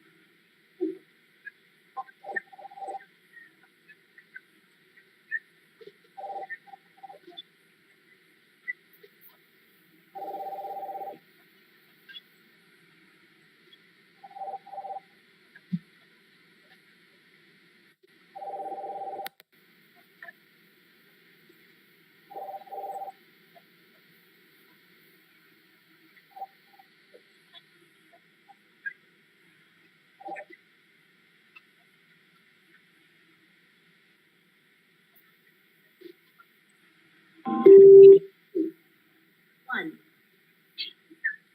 6, 3, 2, 5, 8, 8, 7, 6.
One.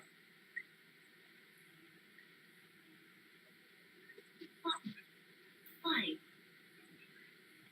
One. Six.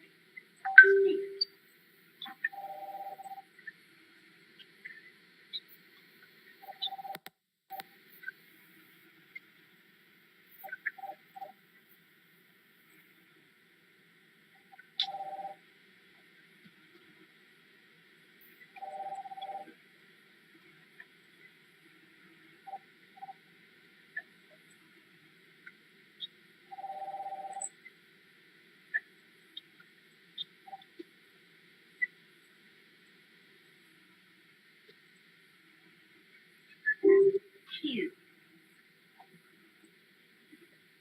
6. 3. 5. 1.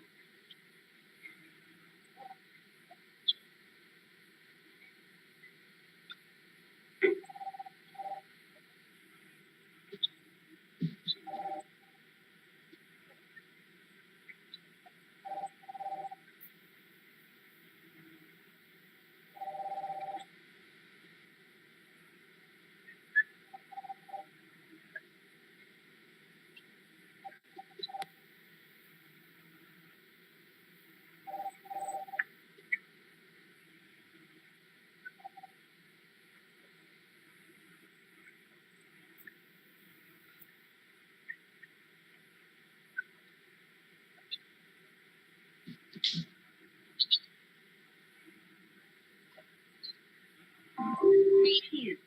Contraction known as Nigeria.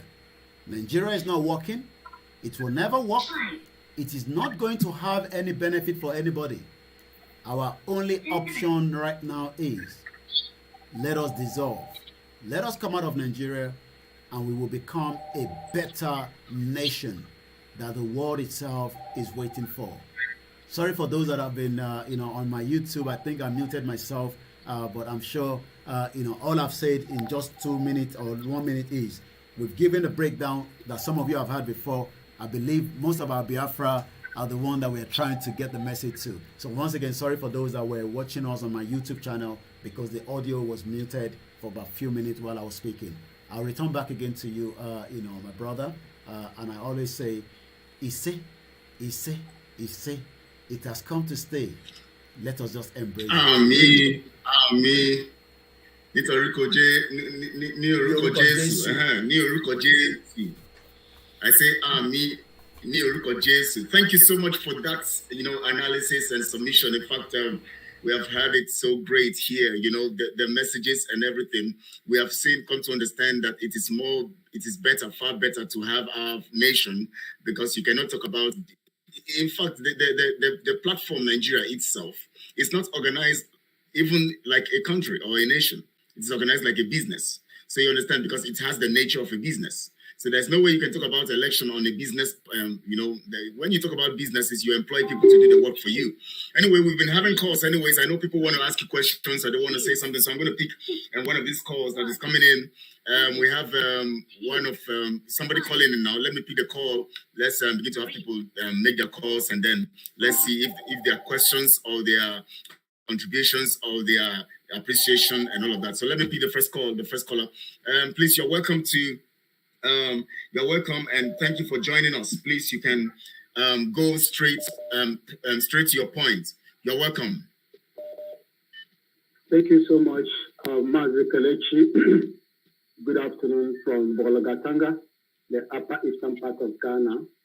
Good afternoon to Mr. Prince Nanyendewo, and good afternoon to you, Mazi Koiki.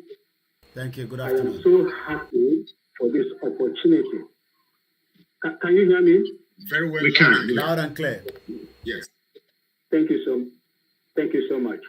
And in as much as I am a Ghanaian, I have the Biafran blood running inside me, and I had the opportunity to serve in the zoo government, in the zoo army for 18 years. And I resigned there, a warrant officer, second class. I would like to go back to what late Pa Awolowo told Pa Akintoye in his own words. He said, and I heard him speak, I think maybe 2 or 3 years ago, that Pa Awolowo, may his soul rest in peace, said that Oduduwa and the Biafra will never be free until they come together. And the day the unification of Oduduwa and Biafra was done, and I watched it, that was the day I felt that prophecy has been fulfilled. And then I would like to see, going forward, the joint, contribution of these two great nations. And I would like to say, I wouldn't want to see it broken down in the near future. And I pray that God will give you the strength, both Amen. the agitators in Biafra land and the Oduduwa land, to move this alliance into a different height. Thank you, and may God bless you people. Thank you Amen. for calling it, my brother Master. Amen. Thank you so much, Please. Is it okay? Can I go forward now? I would just want to bless that gentleman. Are we, is it okay, Kelechi? Can I go forward? I think it's freeze on the side. You can If just go ahead. he's frozen. Yeah, you go ahead. Yes. Okay, whilst it's frozen, I think hopefully the audience can hear us, myself and yourself, Folayemi. Please, I want to bless that gentleman that just spoke. And it's dawned on my spirit to utter these few words to my Yoruba brothers and sisters, to my Oduduwa nation brothers and sisters, just to make sure and re-echo this alliance and how important it is for us and for yourselves. I want to extend, hopefully Kelechi will be joining us again. I want to extend the same vision and the same offer I'm making to Biafra, to Oduduwa. It's an offer, and the offer comes free of charge. I want to do some work for primarily, I'm going to start primarily with kindergarten and the primary schools. And I want to extend that to Oduduwa. It's an offer. We want to bring about a new mindset for our children. A new mindset that begins to appreciate what we are in this world to do. A new mindset that will reveal the true nature of humanity, that will bring down the glory of God, the kingdom of God here on earth. A new mindset that will suddenly correct the ills of Europeans. That work I want to extend to Yoruba, our Yoruba brothers and sisters, so that our children coming up wouldn't who would not have been contaminated with all these madness that we carry as adults, will become the springboard to a new nation and a new way of doing things. I want to use this hallowed platform to make that offer. And so shall it be. In Jesus' name. Please, I don't know if I can get the offer. If I can repeat the offer, please. I went off. It went frozen. I didn't even hear anything. I understand. Kelechi, my brother, it's not an offer you are in the dark about. You know the work. They know the work I have offered for Biafran children from kindergarten to primary school. I will move that to secondary school to university. But I want to start primarily with the kindergartens and the primary. That work I'm offering to my Oduduwa brothers and sisters when we get there. All right. Let me take the next call, please. And please, caller, you can go on. Please, welcome to Biafra Global Network. Please, you can go on. Our guests, you are listening. Hello. Yes, please go on. Good afternoon. Good afternoon. I'm calling from the United Kingdom. Okay. I just want to come into the this discussion this afternoon. All right. Please go on. Before I go into the discussion, I just want to greet my brother, Olayemi Koiki. He probably recognized my voice. To greet the chief, man, very close to Olayemi Koiki. And I want to greet Samuel Epa as well in this struggle. I just want to say something regarding the other man that was shown on the video that we watched earlier on. Okay. Just like the chief said, that was the picture. Our their leader in Nigeria, not Nigeria. That was the picture they painted over the years, and that is how the international community. That is how the only regard that they have for us. But when we're now looking into this alliance, this is 21st century. I want you to know that this is spiritual and God is doing something.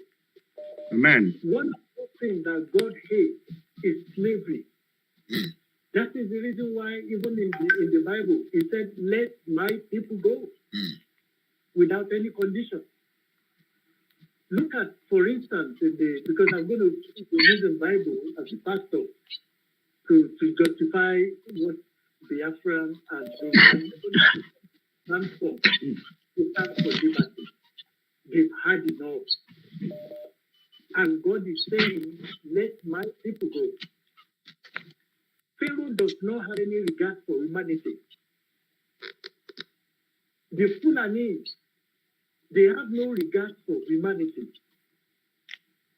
Somebody gave them the assignment of what they are doing and they have failed already.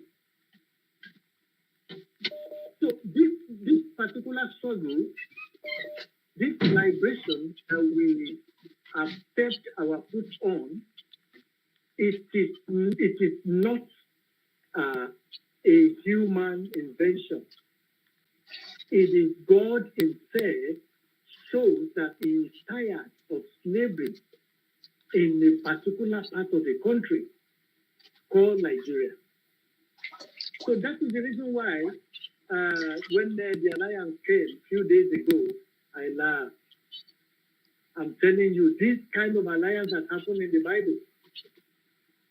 When you read the Bible very well, you realize that 4 kings, they will come together to tackle a common enemy.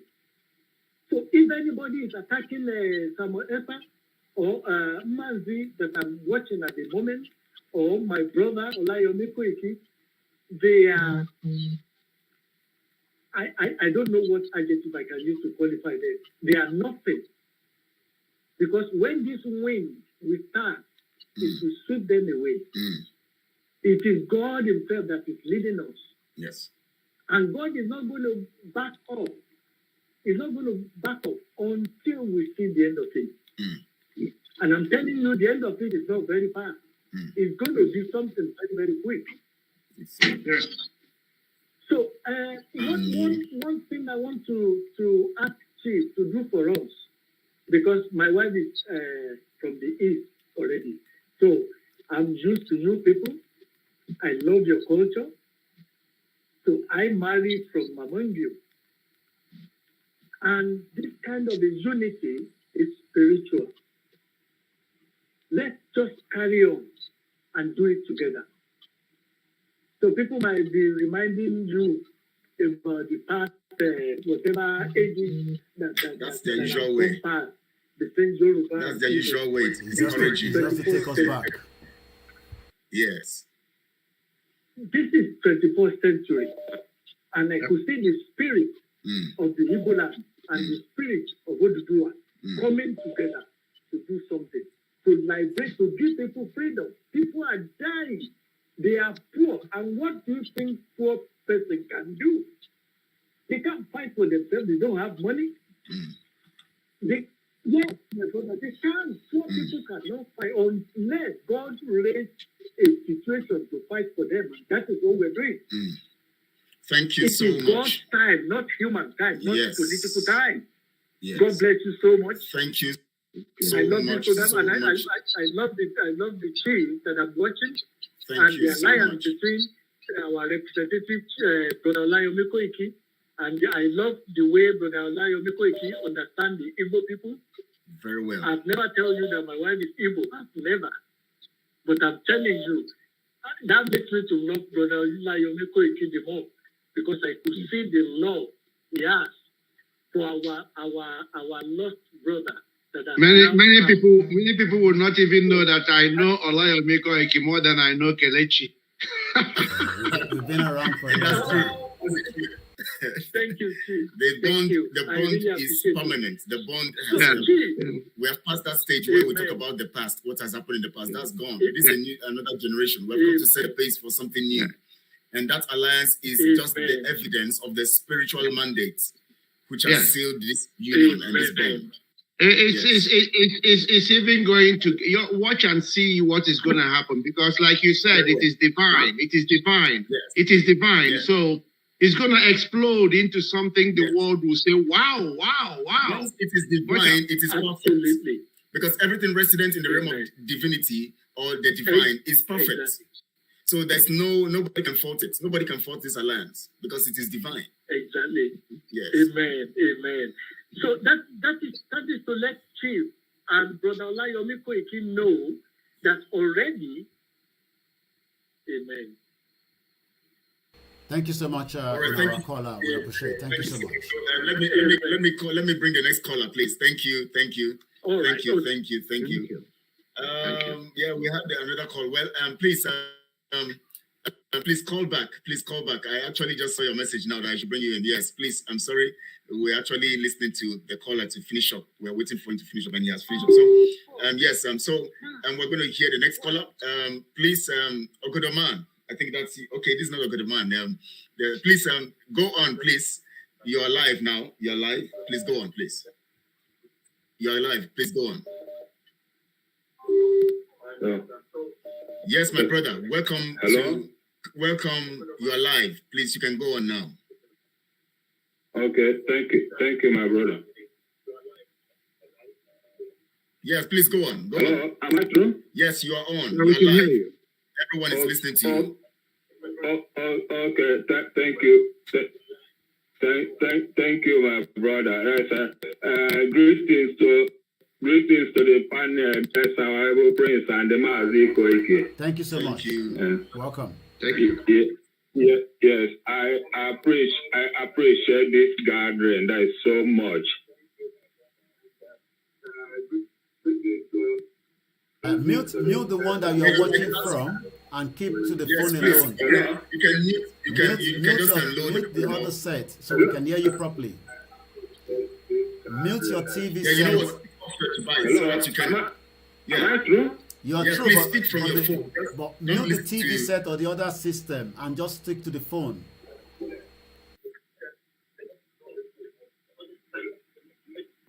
Okay, am I clear now? Much better. Yes, now. please go on. Okay, yes, like I said, let me just be, there's a brief on my submission. I'm very, very pleased that this union has come to pass. Let me just add, it's not just about the union. We must make sure both parties, those at the helm of affairs, both groups must make sure that this alliance or this union stands, because that is the listing that our enemies or the owners of Nigeria don't want. Yes, you know my brother, anytime, you know one of the ways we're going to make it stand. Have any Can you hear me? union, You know one of the any other part of that country, that will be the end of that contraction, and we do everything possible to make sure that it doesn't work. Do you know that Harold Wilson had to fly down to Port Harcourt at the heat of the Biafran War? He was tossing champagne at the Port Harcourt Liberty Stadium. He was in hostage. They are the midst of a genocide. A world leader have to fly down to Port Harcourt to host and be tossing champagne. That was the highest crime against humanity. Till today, it's never reported anywhere.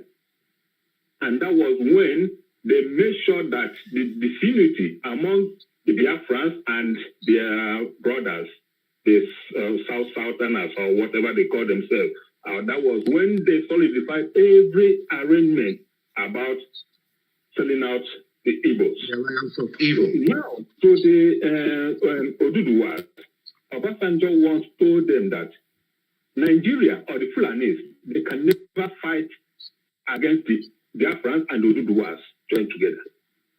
They can never. That is the last thing they can ever think of doing. And they know that the moment such a union comes to existence, that will be the end. Yeah. All what they are doing today or yesterday is to make sure that such a union never stands. If you can see, NSAS was almost a success until they brought in a tribal sentiment into it. Mm-hmm. That was just to kill it. And that is what the politicians have been using, this tribal sentiment or mentality among the youths. Because the politician will go down to the east and tell you Yoruba is that, the Yoruba politician will go and tell you Igbos are that, Northerners will go and tell you Igbos are that. They are always united among themselves, but causing disunity among the youths. And because they know that the moment the youths come together, they are finished. And they will never need to allow such things. So coming to this sustenance of this unity, please, my brother, Maazi Koike, I'm begging all of you, please, this union must stand. Because Charles Newton once told us, he said that coming together is the beginning. Staying together is progress. Working together is success. The moment this unity is sustained, we are there. Let us just try and put certain personal sentiments or affiliations apart, away from it, no matter what happens. If we can just ignore whatever comments, accusations, remarks, or whatever that come from their side, let us just undermine it. No matter what anybody tries to tell us, it's just part of it. We bear it and move on. We know what we are fighting for. Yes. And let us just try and work out, make sure that this union stands. Yes, it will. It will. Thank you so much. Thank you so much, and you're quite right. Thank you so much. Yes. In fact, one of the ways we're going to sustain the union is by always discussing, as we are having here.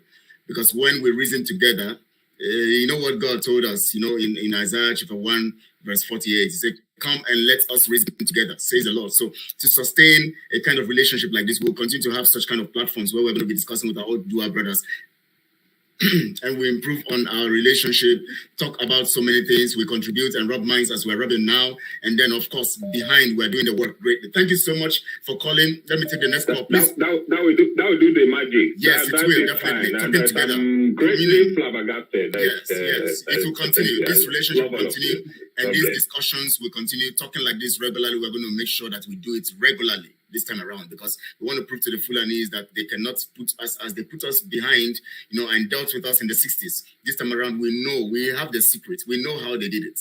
We know that Britain helped them to manipulate the thing, and now we have come to solve it, and we know how to solve it very well. They have lost it out. They have lost out.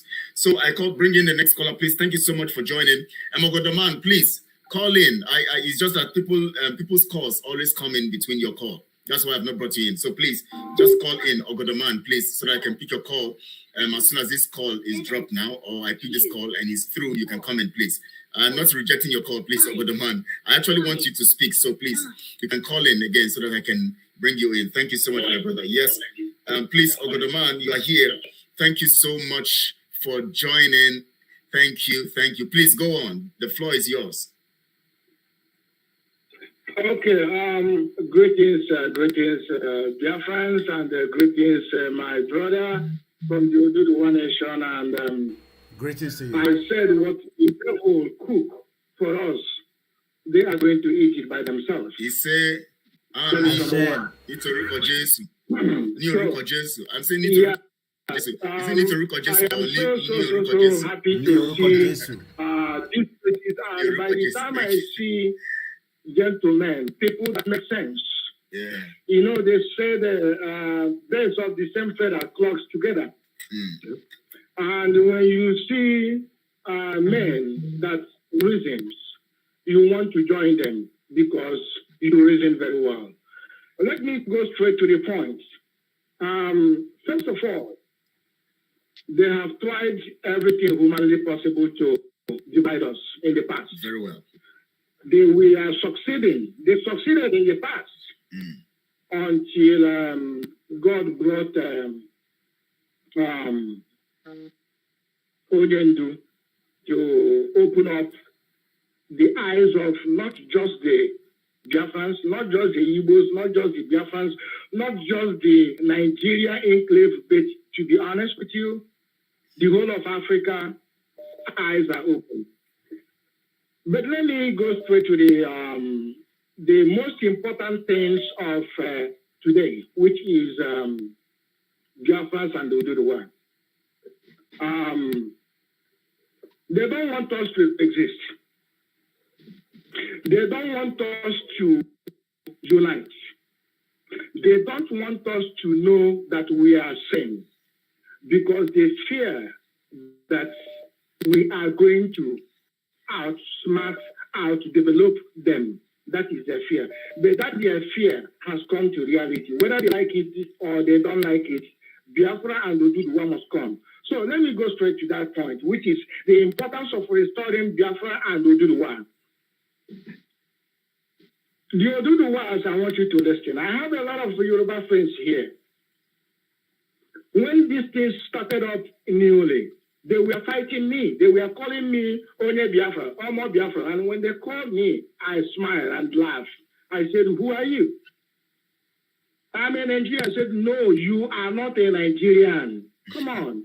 You are a Yoruba man, and a Yoruba is an Oduduwa. You have your own culture. You have your heritage. You have your own way of living. Don't allow anyone to deceive you, telling you that you are a legal area. I am very, very, very happy that these days, these messages have sunk down to average Yoruba person that is living here in Toronto with me. I can tell you that categorically, 50, if not more than 50%, they have come to understand that the only way out is Yoruba nation.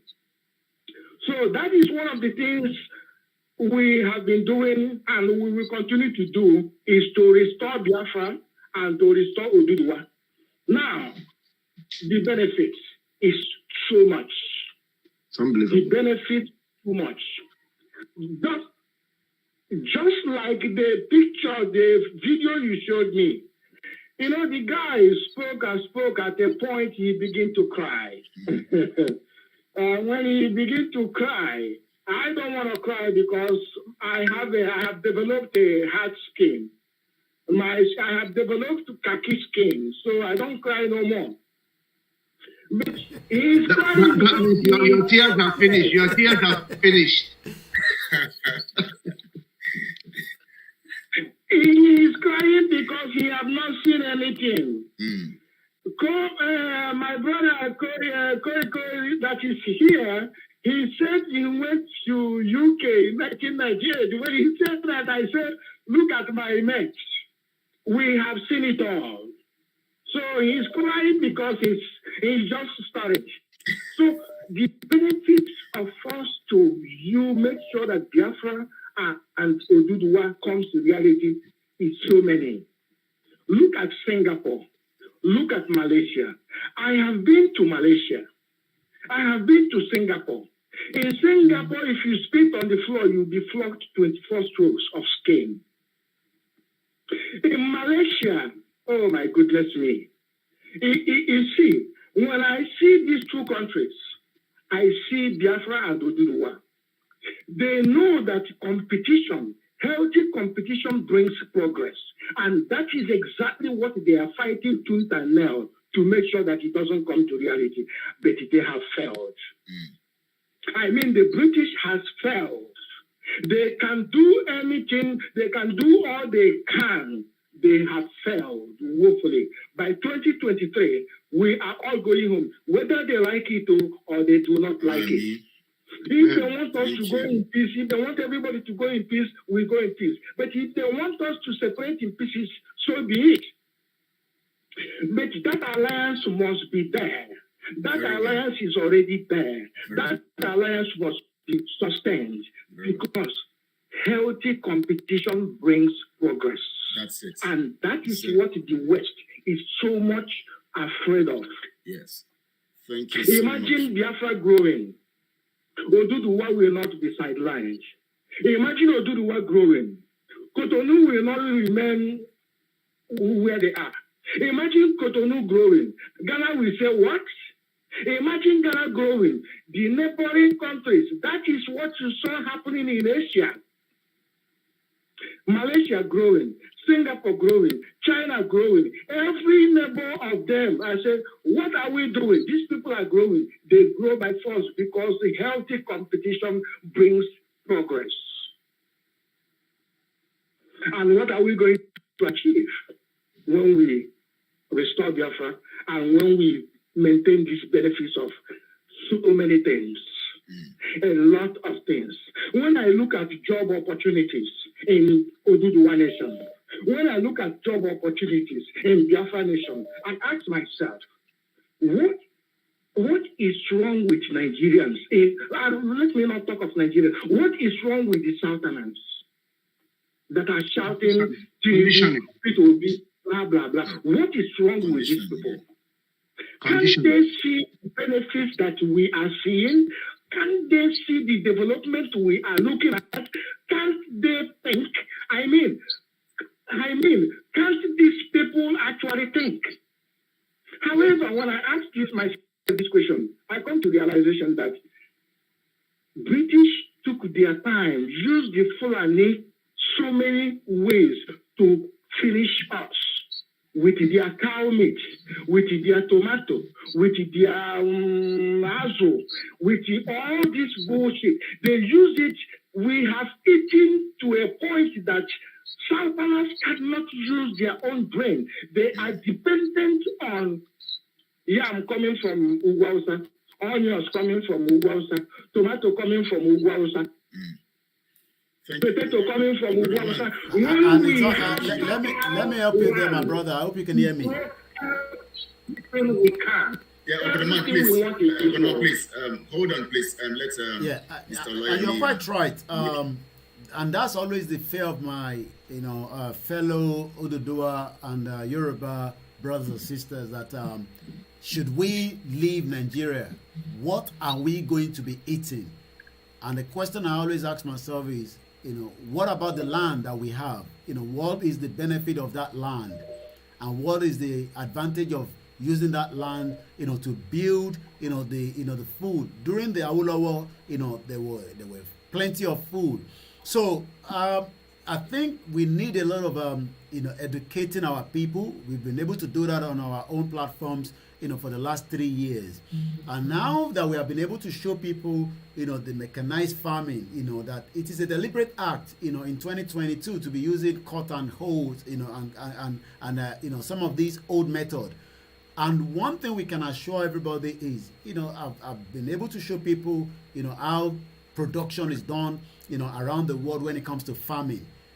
We would have, even if we have to buy anything, in the north after we dissolve the country, we will look into that, whether it is worth buying and what are we actually buying. Is it up to the standard? To bring beans into the UK is a big problem. To take it around the Europe, they are refusing it, they are rejecting it because of the way it has been put together. So our people need to understand that, when it comes to the agriculture sector, it's going to be the best, just as, technology and other areas, just to help my brother there. Thank you so much.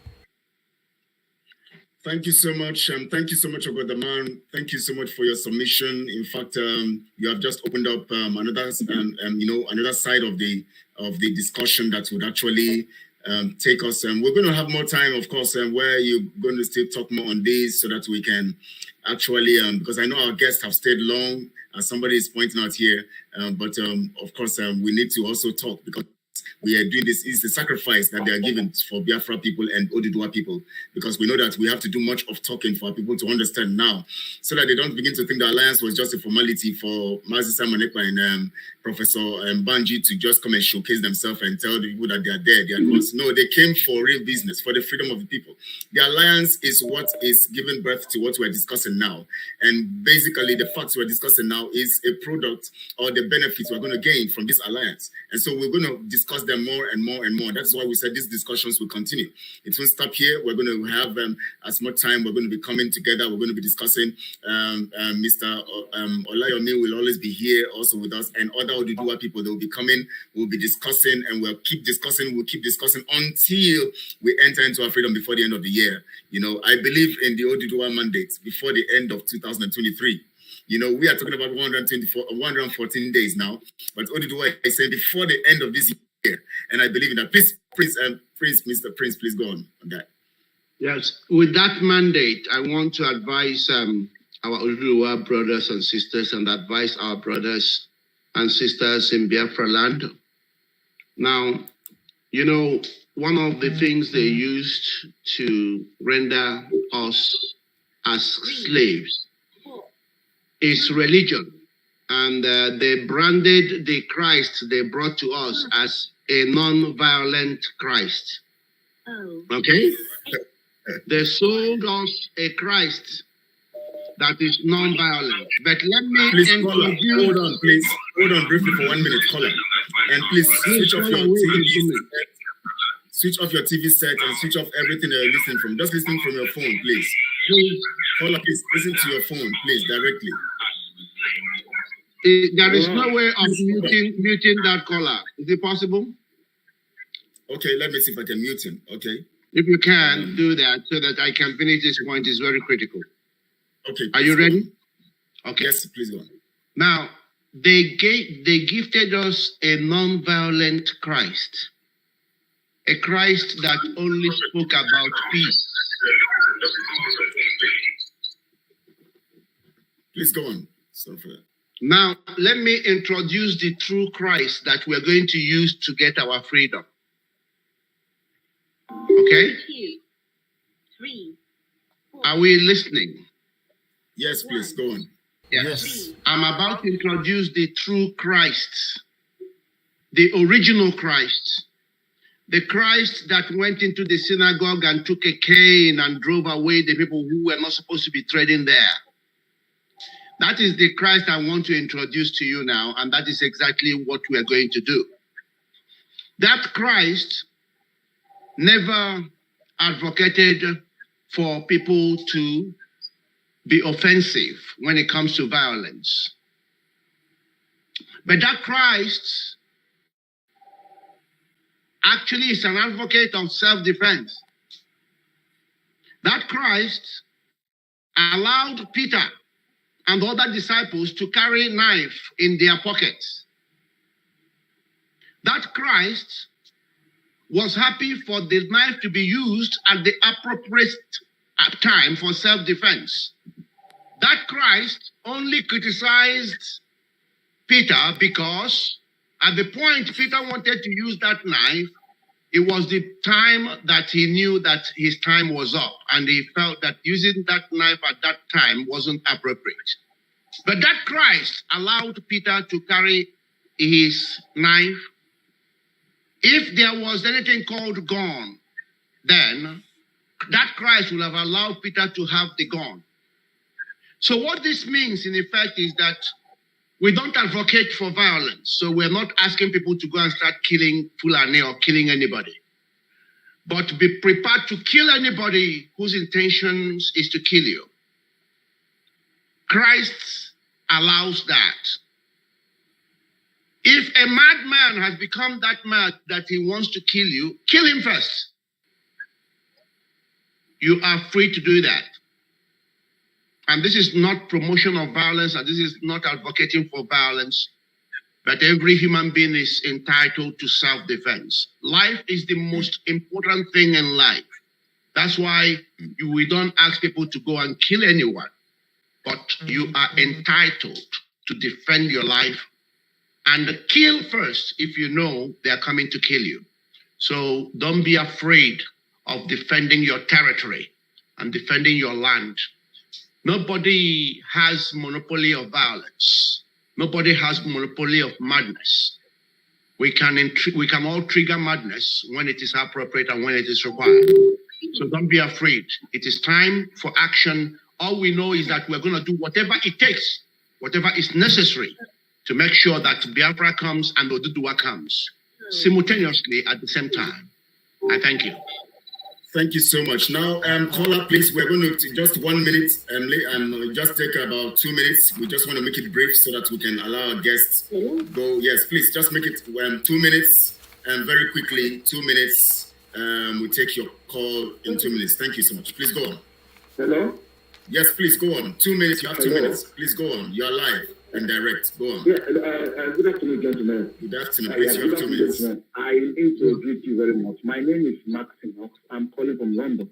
All right, please. Yes, Go on. I also need to greet Mr. FOLAYEMI. Okay. You see, you're coming together is the beginning of the fall of the Fulani. Very well. And I must tell you that the late Awolowo, I think there's a statement that he made sometime before he died, that before the Fulani will be the alliance between the Igbos and the Yoruba. Very well. And I could see that this is up to beginning. So there is going to be a lot of distractors.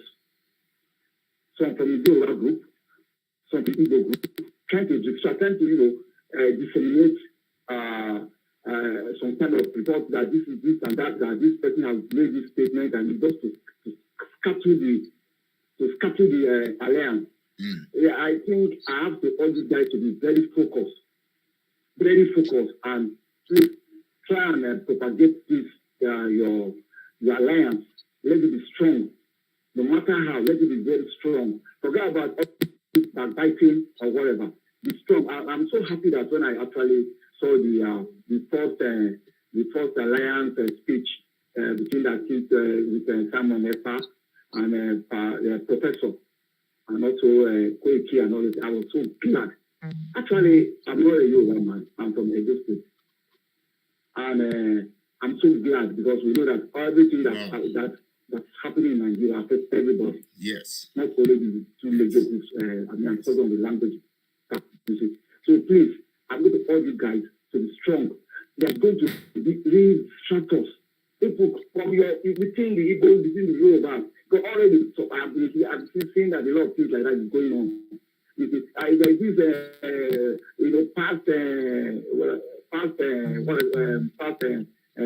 this statement made by a professor sometime in 2021 and I can see that somebody is playing that kind of. That's past tense, We are putting ahead, please. Yes. I don't want anybody, you guys, to listen to rumors. Very well. And I'm happy with very quickly. The last statement he made, yes, he made that statement. He even spoke in English and Yoruba, telling them to go and chop into the sea. You see? So I pray that alliance will last forever in Jesus' name. He said, Amen.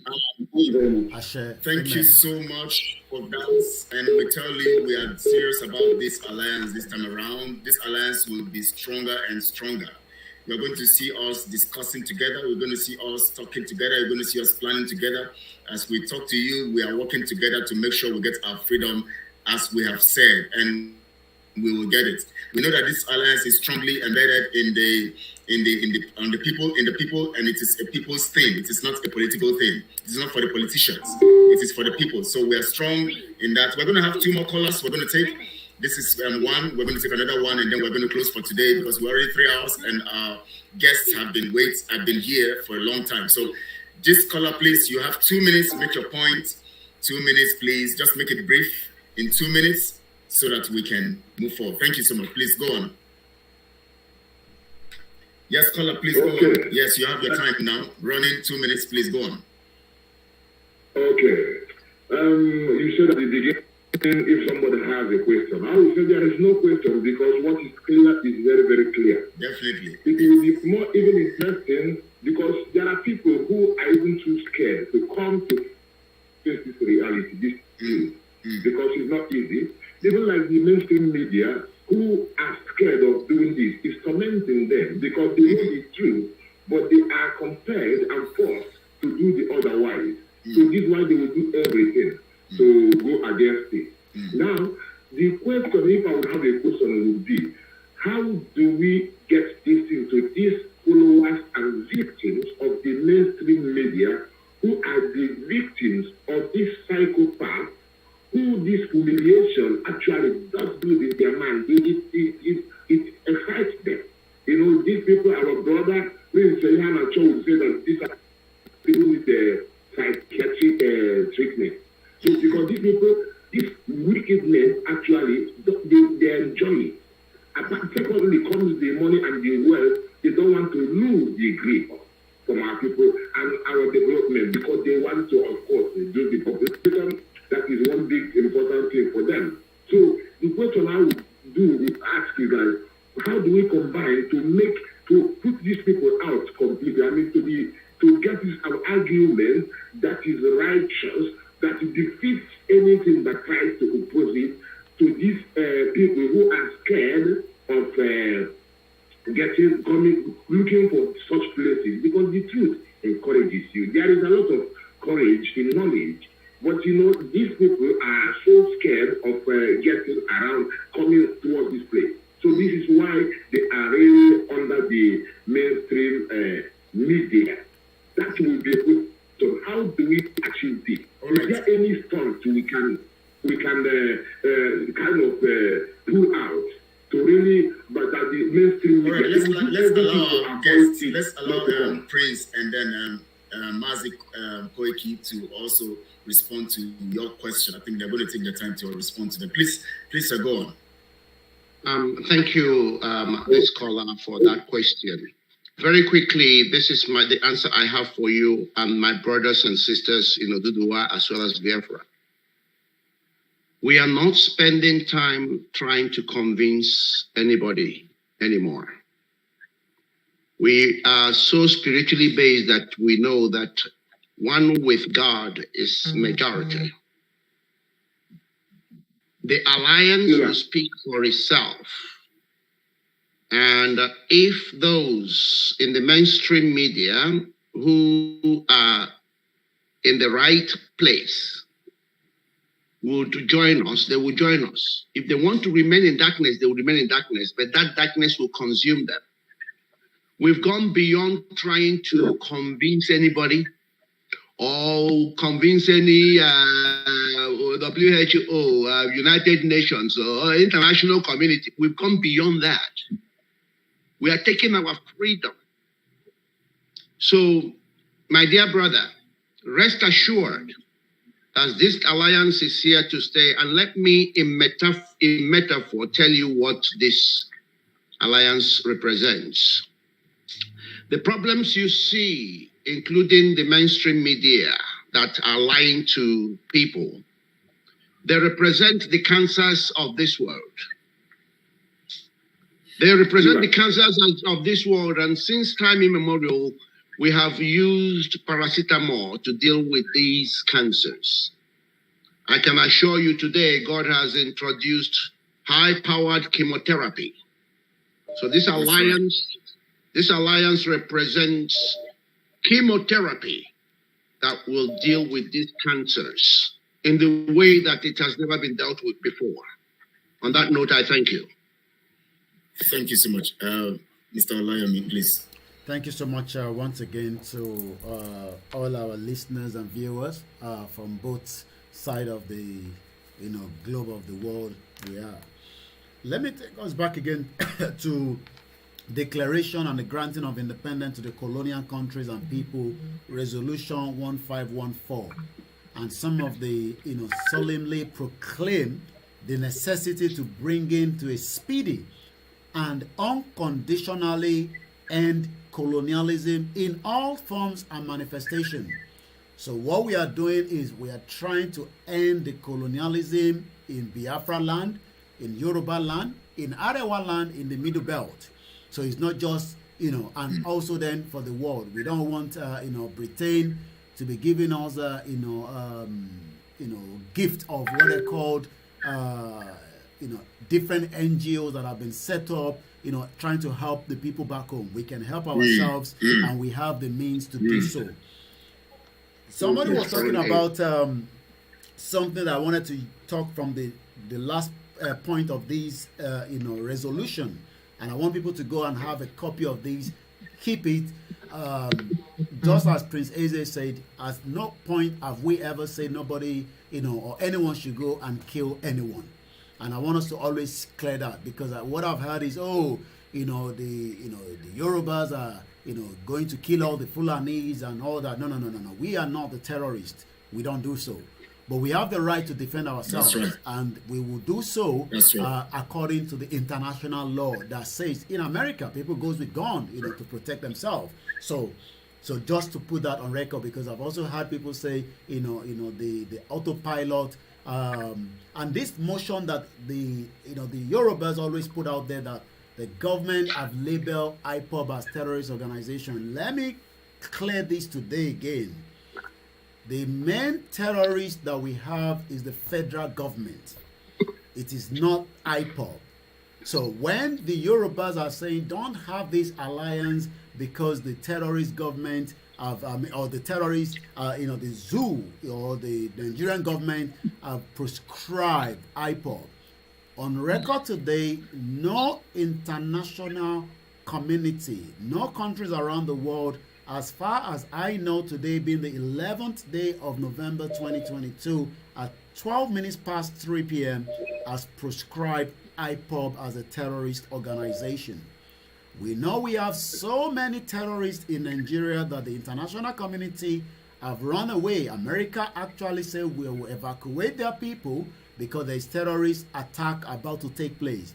They have never said that the terrorist attack will be IPOB. We know that it is ISIS, ISWAP, Boko Haram, and so many of them that have brought in, to disrupt, their movement. Buhari and the government knew about the 2015 when they wanted to take out Jonathan by bringing in this influx of jihadis. So when people say, the autopilot, are aware of these killings of the military, in the southeast, don't listen to all these fake, brown envelope media that they have in Nigeria. So this alliance, we continue to tell the world that the genocide that is taking place right inside the Biafra territory and in our own territory and the northern part and the middle belt, we will continue to propagate that. But now to talk about the resolution 1514, number 6 says, any attempt aimed at the partial or total destruction of the national unity between the Biafra and the Oduduwa and the territorial integrity of a country is incompatible with the purposes, the internal affairs of all states, and respect for the sovereign right of all peoples and their territorial integrity. So, as we almost going to be winding down, all I will say to those of us that are still concerned about this alliance, there will be more conversation, and there will be much room, where we can look at, we have actually gone to ICC. I'm aware that the Biafra have done the same thing. What can we do more, to tell the African Union, even though we know that the bully Nigeria continue to bully them, and put them to the side. But some of them will listen to us, but we will now go in one form, to talk to them. We will continue different conversation. But those that are thinking that, when we now get the Yoruba nation, the Biafra will then come back and want to take some of our land. Those nonsense should be thrown out of the basket, and we will not tolerate that. So that is all I can say for now. But again, the alliance, has been sealed, and it will continue to move, not just on the social media, even behind the scene. Yes, thank you so much. I want to thank my guests. My for 3 hours, 30 minutes. They have just stood and they have just done what they have to do for the people. In fact, we have to close it here because of the time, so that they can go and fix other things they need to fix for the day. They have just sacrificed this time for us. And I assure you, this is not going to be the end of the discussion. We're going to have more discussions. I told you initially that this alliance is not just going to end with just the broadcast, the press brief, and then we now have the broadcast, and then everybody goes, no. It's going to continue. That is why we have set the stage. And I tell you... Kelechi, can I have 30 seconds? Okay, please. I even thought that you have gone. I didn't know you are still online. Anyways, so please... okay, 30 seconds. Okay, please, quickly. Quickly. Okay. All right. Nega area government are Ajambene Nasu. We go there, answer them. Ajambene, this is chorus to their fairy tale. Yes, Ajambene only take promises they make. Yes, Ajambene, when they say one Nigeria, it simply means 2, 3, 4 Nigeria. Yes, in practice, it's Takia to fear. Your resources becomes easier. Only Biafra and Oduduwa, Middle Belt and the Arewa solution. Blessed Lord. Thank you so much. That's the final, he has given us the final chorus and the music to round off this program. Oh my God, I'm excited. Thank you so much. I want to thank Koiki Olayomi, the boss of, or the director of KOIKIMEDIA, for showing up and giving us this opportunity to have him on this platform.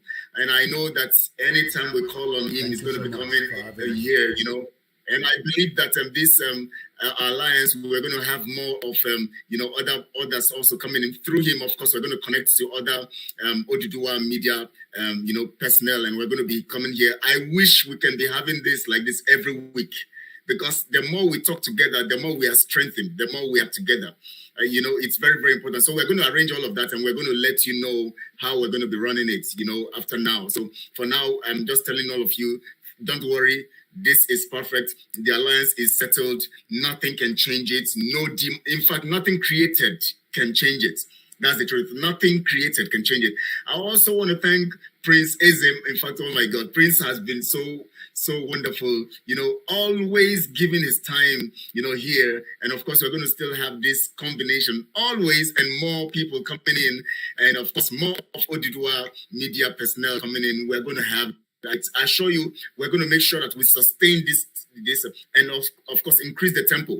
We're going to increase it. We're going to accelerate, beyond their imagination. Maybe they think it will die naturally. We're going to still have problems. No, they are wrong, because it's not going to die. We know the secret to this thing.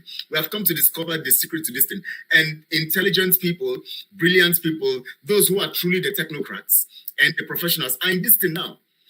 And on the Oduduwa side, on the Biafra side, those are the people piloting this affair. So we know what it means to be in alliance with the people they want us not to be in alliance with. We understand.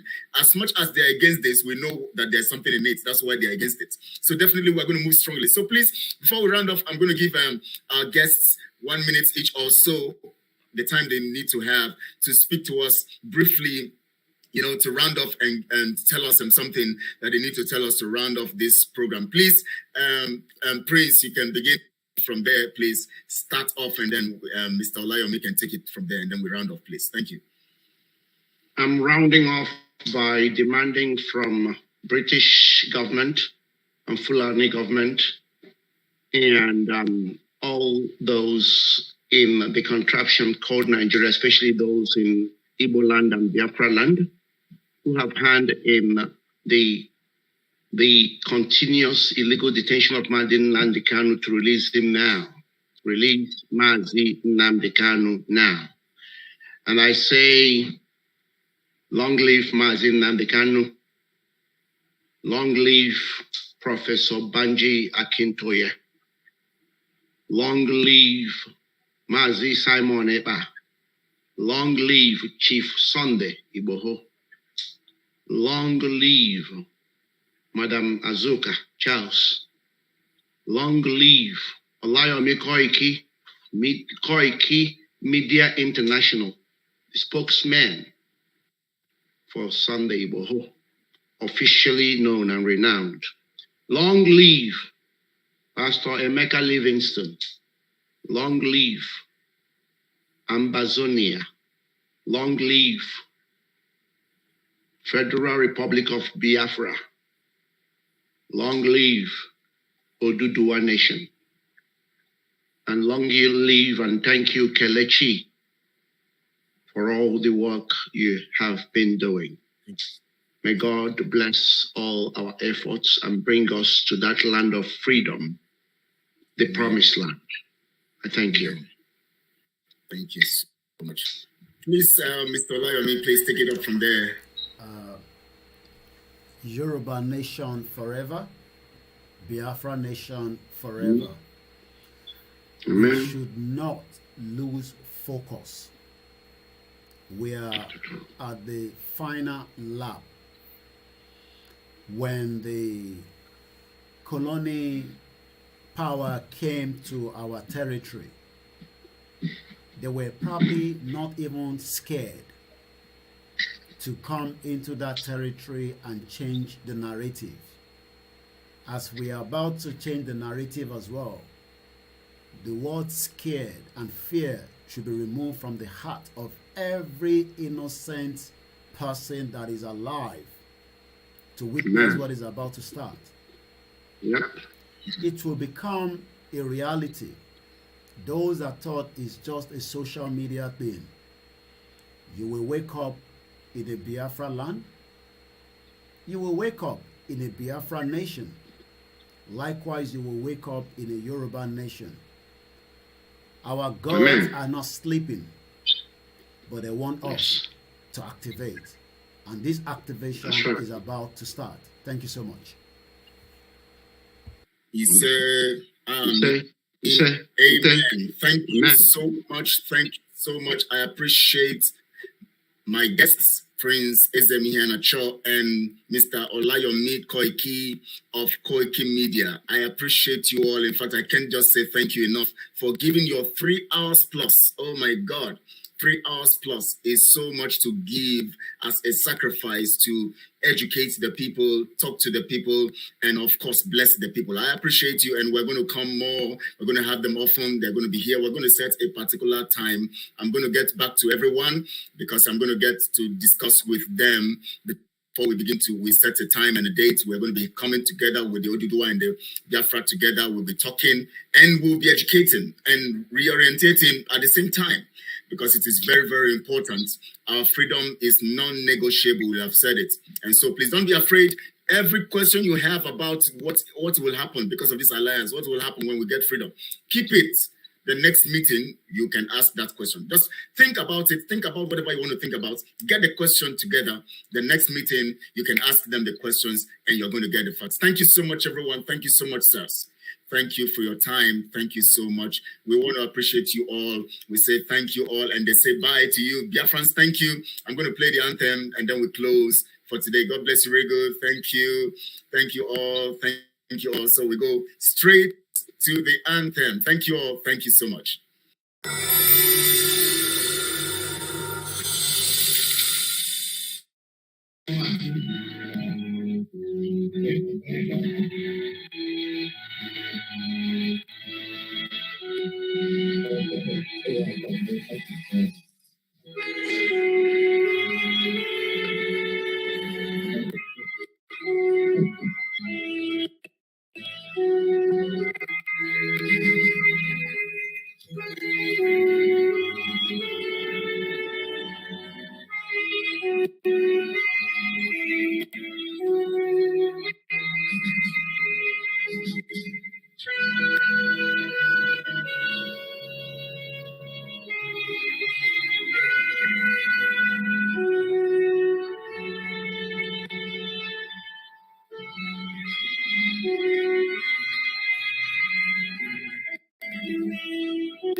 Love.